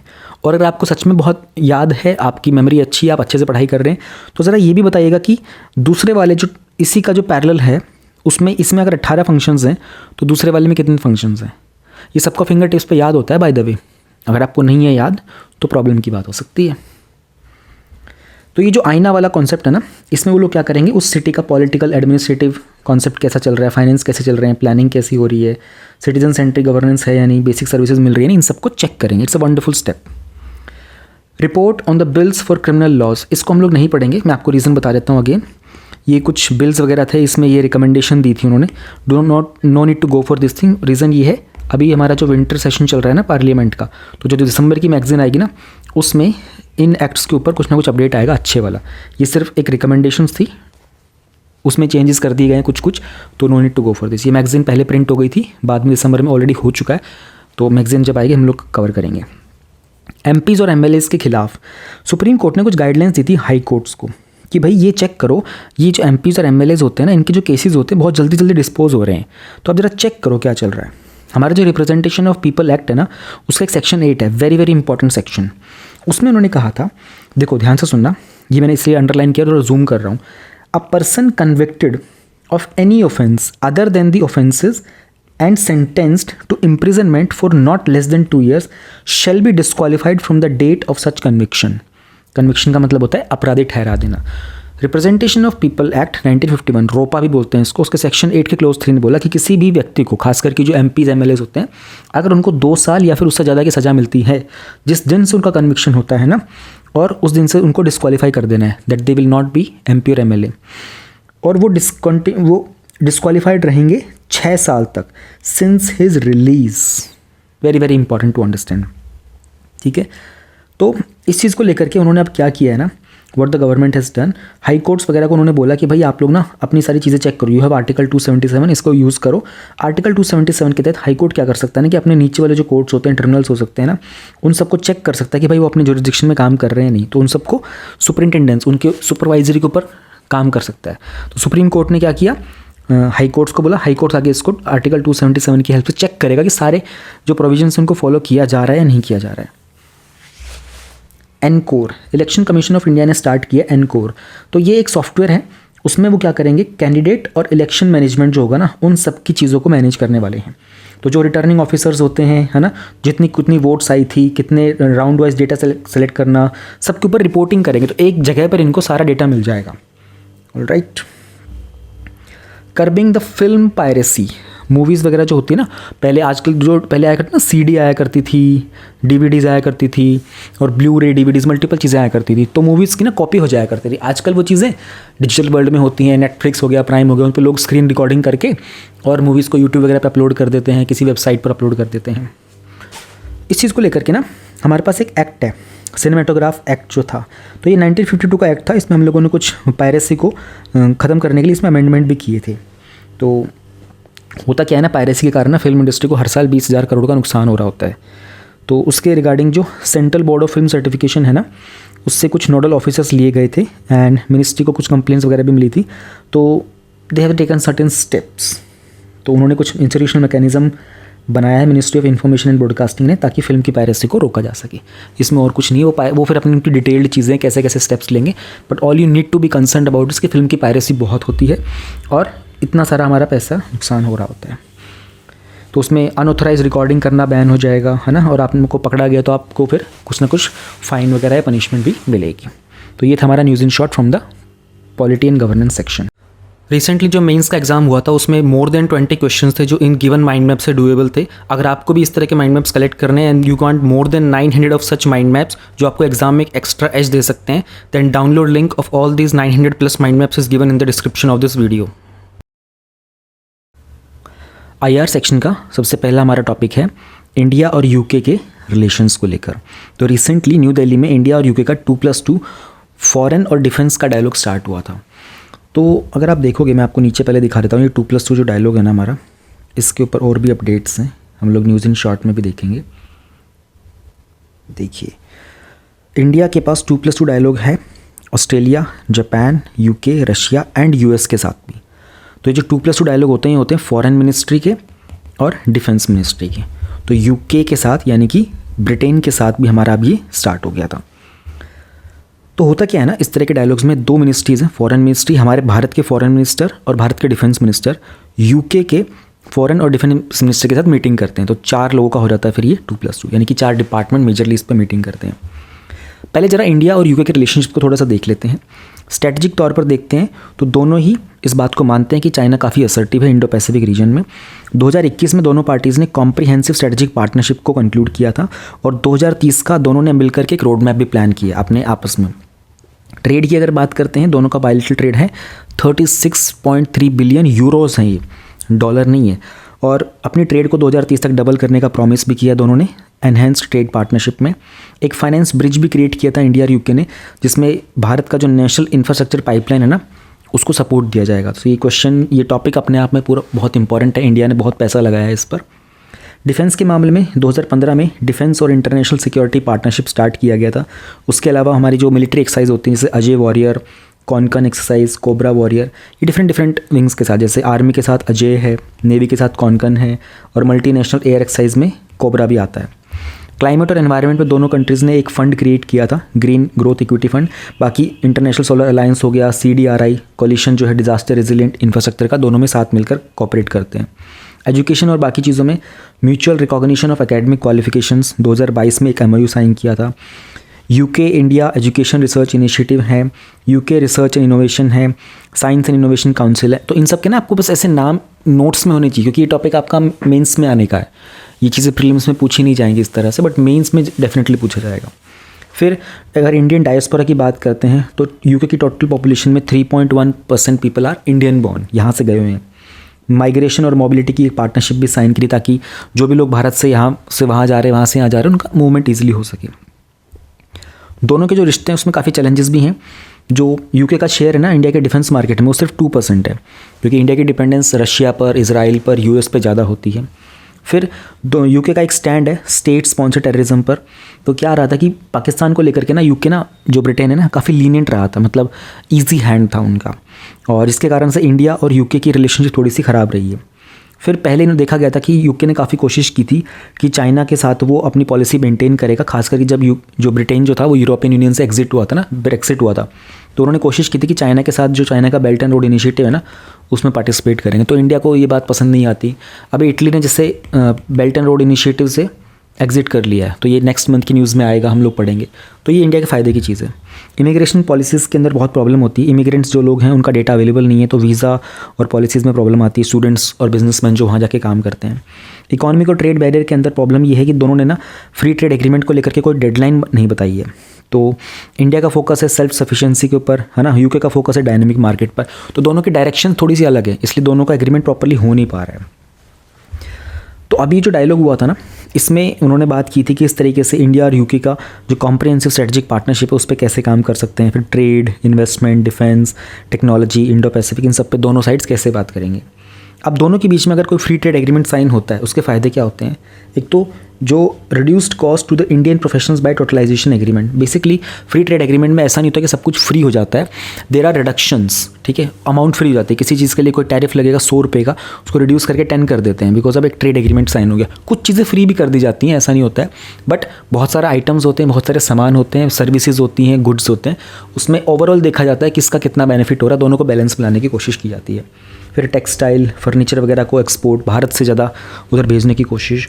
लेदर, टेक्सटाइल, ज्वेलरी वगैरह जो होते हैं, ये वो इंडस्ट्रीज है जहाँ पर लेबर को बहुत काम करना पड़ता है। तो इस तरह के सेक्टर्स को और बूस्ट करना एंड कोशिश करना कि चाइना से दोनों कंट्रीज़ दूर हो सके, क्योंकि हिस्टोरिकली भी देखा जाए तो और प्रेजेंट टाइम में भी देखा जाए तो, एंड अभी जो राइट नाउ जो प्राइम मिनिस्टर हैं यूके के, ऋषि सुनाक, उन्होंने बहुत हद तक इंडिया के फेवर में कुछ पॉलिसीज़ पर काम करने की कोशिश भी की है। फिर कुछ कस्टम्स कैसे प्रोसीजर्स हैं उनको थोड़ा सा रिलैक्स करने से क्या होगा, इंडिया में इन्वेस्टमेंट ज़्यादा आएगी।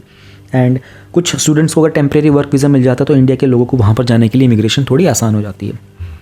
पॉइंट ये होता है ना, फ्री ट्रेड एग्रीमेंट का कंक्लूजन ना हो पाना, उस पर कोई डेडलाइन लेके ना चल पाने की प्रॉब्लम ये है ROI का इशू, रूल्स ऑफ ऑरिजिन का इशू, ठीक है।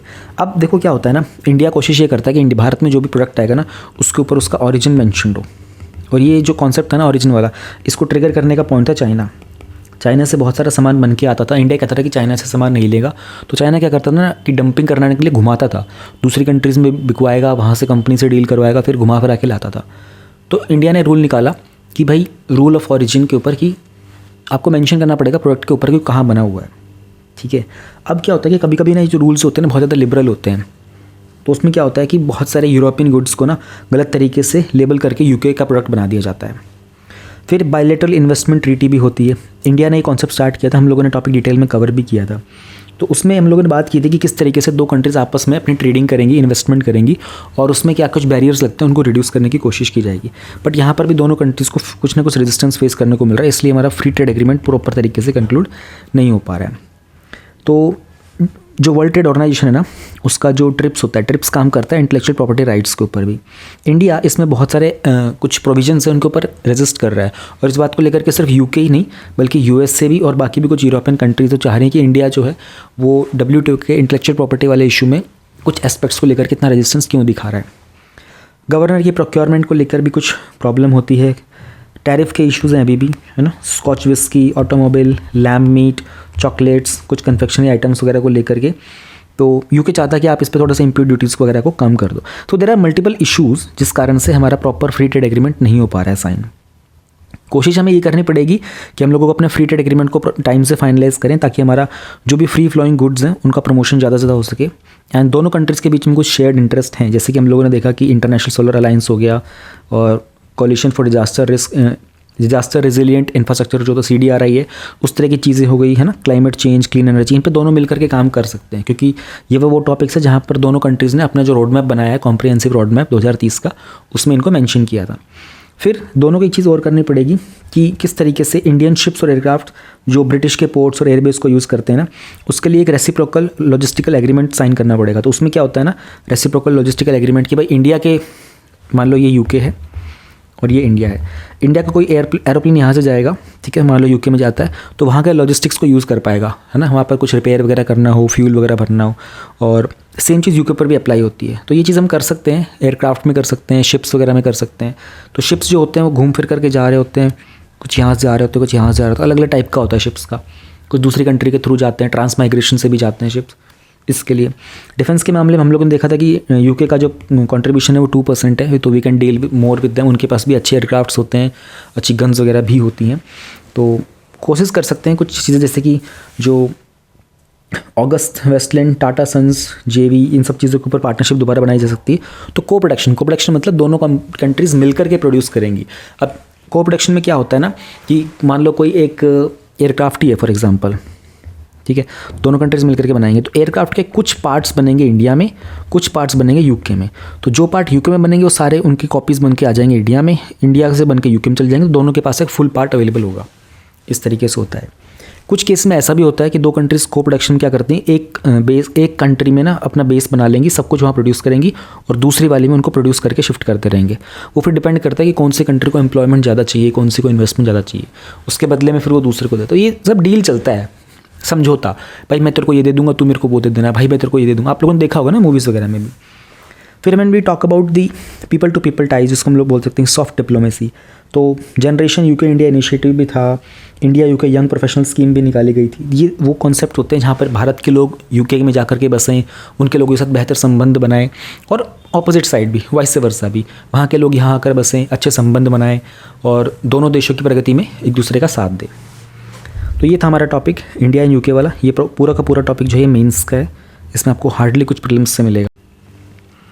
टॉपिक नंबर 2.2 में हम लोग बात करेंगे रिसेंटली सैन फ्रांसिस्को जो कि यूएस में है, वहाँ पर तीसरी मीटिंग हुई थी IPEF की, और ये मिनिस्ट्रियल लेवल पर मीटिंग हुई थी। तो IPEF होता है Indo Pacific economic framework for prosperity.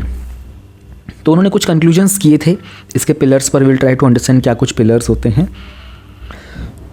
2022 के अंदर USA ने और कुछ और कंट्रीज़ ने, जिसमें 14 पार्टनर कंट्रीज़ हैं, US, Australia, Brunei, Fiji, India वगैरह, तो इन सब ने मिलकर के शुरुआत की थी इसकी।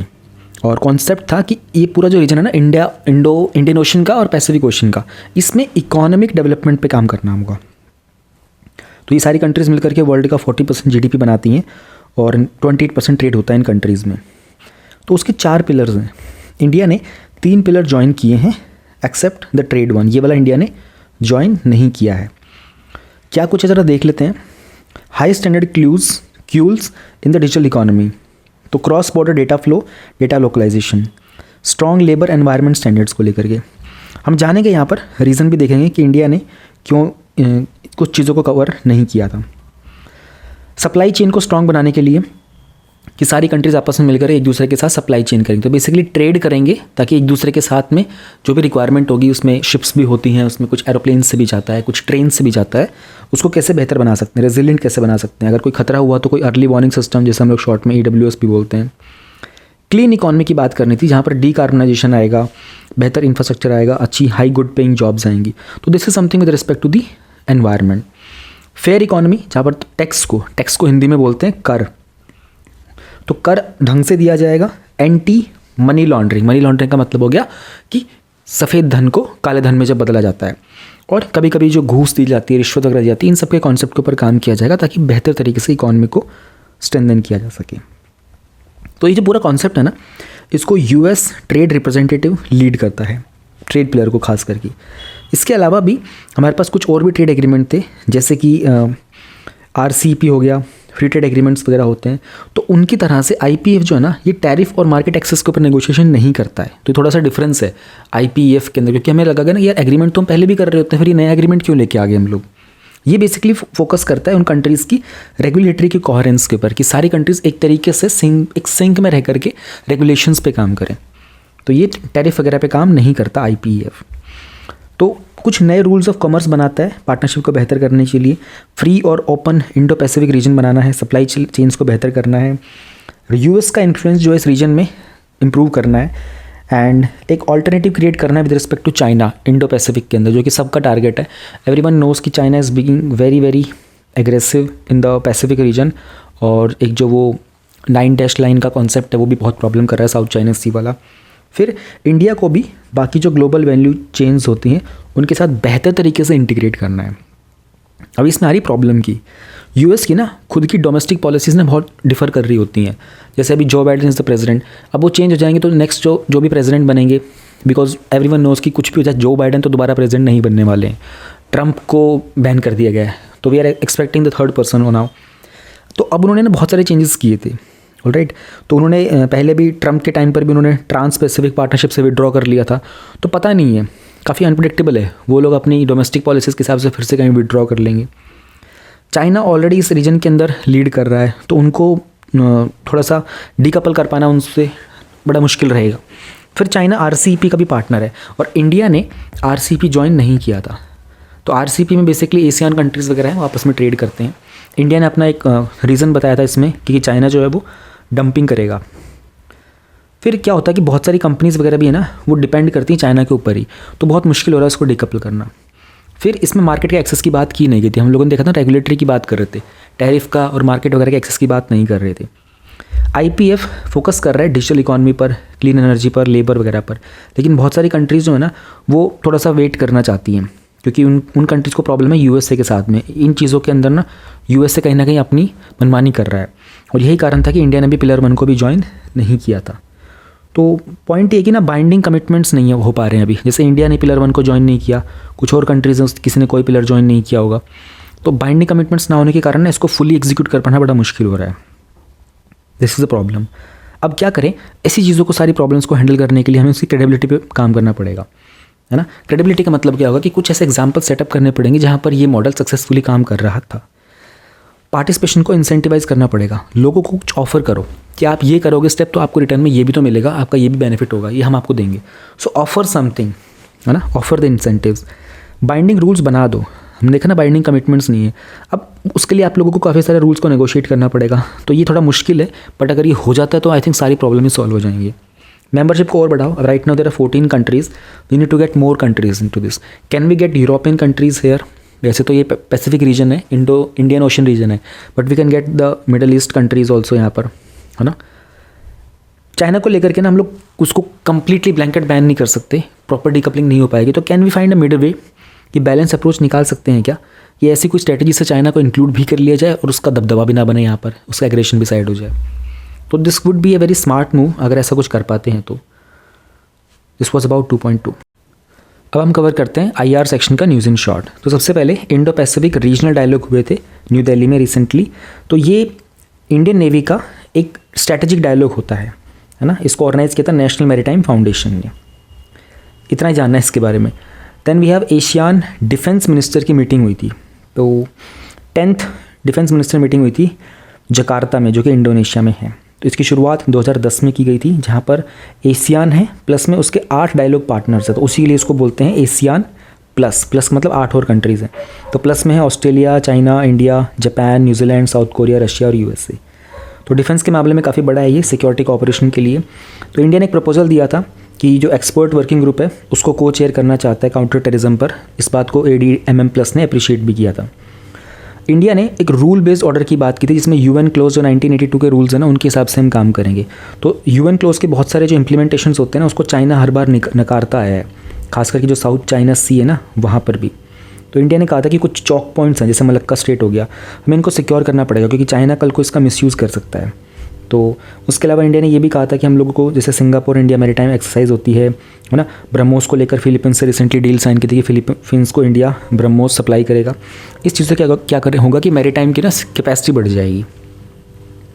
तो फोकस एरियाज़ हैं मैरीटाइम में, यानी कि ओशन में पानी की वगैरह सारी चीज़ें, वहाँ पर हम लोग कुछ सिक्योरिटी बढ़ाएंगे, काउंटर टेररिज्म पे काम करेंगे। कभी कोई डिजास्टर वगैरह हो, जैसे सुनामी आ गई थी, है ना, और भी जापान में भी आई थी सुनामी, इंडिया वाली जो आई थी 2004 में आई थी ना शायद, हाँ। तो इस तरह के और भी इंसिडेंट्स होते रहते हैं, वोल्केनिक एरप्शंस होते हैं, जो वो है रिंग ऑफ फायर वगैरह, वहाँ पे बहुत सारे अर्थक्वेक्स आ रहे होते हैं, उन सब में भी ध्यान रखना पड़ेगा। पीस कीपिंग ऑपरेशंस होते हैं UN के, मिलिट्री मेडिसिन हो गया, ह्यूमैनिटेरियन माइन एक्शन हो गया, cyber security, this are all the section जो डिफेंस मिनिस्टर्स ने यहाँ पर डिस्कस किए थे। इंडिया और ऑस्ट्रेलिया का 2+2 मिनिस्ट्रियल डायलॉग भी हुआ था न्यू दिल्ली में रिसेंटली, तो मैंने आपको समझा दिया था ये 2+2 क्या होता है यूके के साथ में। तो बस यहाँ पर जो चीज़ें की थी वो ऑस्ट्रेलिया के साथ की गई थी। दोनों कंट्रीज़ में प्लूरिस्टिक सोसाइटीज़ हैं और ऑस्ट्रेलिया का इंडिया के साथ एक पैसिफिक ओशन इनिशिएटिव भी है, SCRI भी है जो एग्ज़ाम में आ चुका है आपके प्रीलिम्स में पहले, बहुत सिंपल था ये। तो फिर वही US के साथ भी किया था इंडिया ने अभी रिसेंटली, है ना। तो वहाँ पर बात की थी कि जो डिफेंस इंडस्ट्रियल कॉर्पोरेशन है ना, उसमें इन्फेंट्री कॉम्बैट व्हीकल्स बनाएंगे, और साइंस एंड टेक की पार्टनरशिप के अंदर ICET का था, ये तो हम लोग एग्जाम में पहले पढ़ चुके हैं, पूरा टॉपिक था ये ICET का डिटेल में, इसी में विजन की मैगजीन में ही आया था। फिर जो ये IPF हम लोगों ने जस्ट अभी टॉपिक पढ़ा, उसको लेकर के दोनों कंट्रीज़ ने एक दूसरे पे बताया कि हाँ ठीक है, इस पर जो डेवलपमेंट हो रही है we both agree to that. Important ये है कि US जो है ना इंडिया का लार्जेस्ट एक्सपोर्ट डेस्टिनेशन है, और इंडिया के लिए US third largest defence supplier भी है। 2020 में एक एग्रीमेंट साइन किया था BECA, basic exchange and cooperation agreement, तो ये डिफेंस का ही था। वॉइस ऑफ ग्लोबल साउथ का समिट हुआ था। अब ये ग्लोबल साउथ का पूरा टॉपिक डिटेल में हम लोगों ने सितंबर की मैगजीन में कवर किया था। ये कॉन्सेप्ट 1980 में ब्रांड की एक रिपोर्ट में बताया गया था।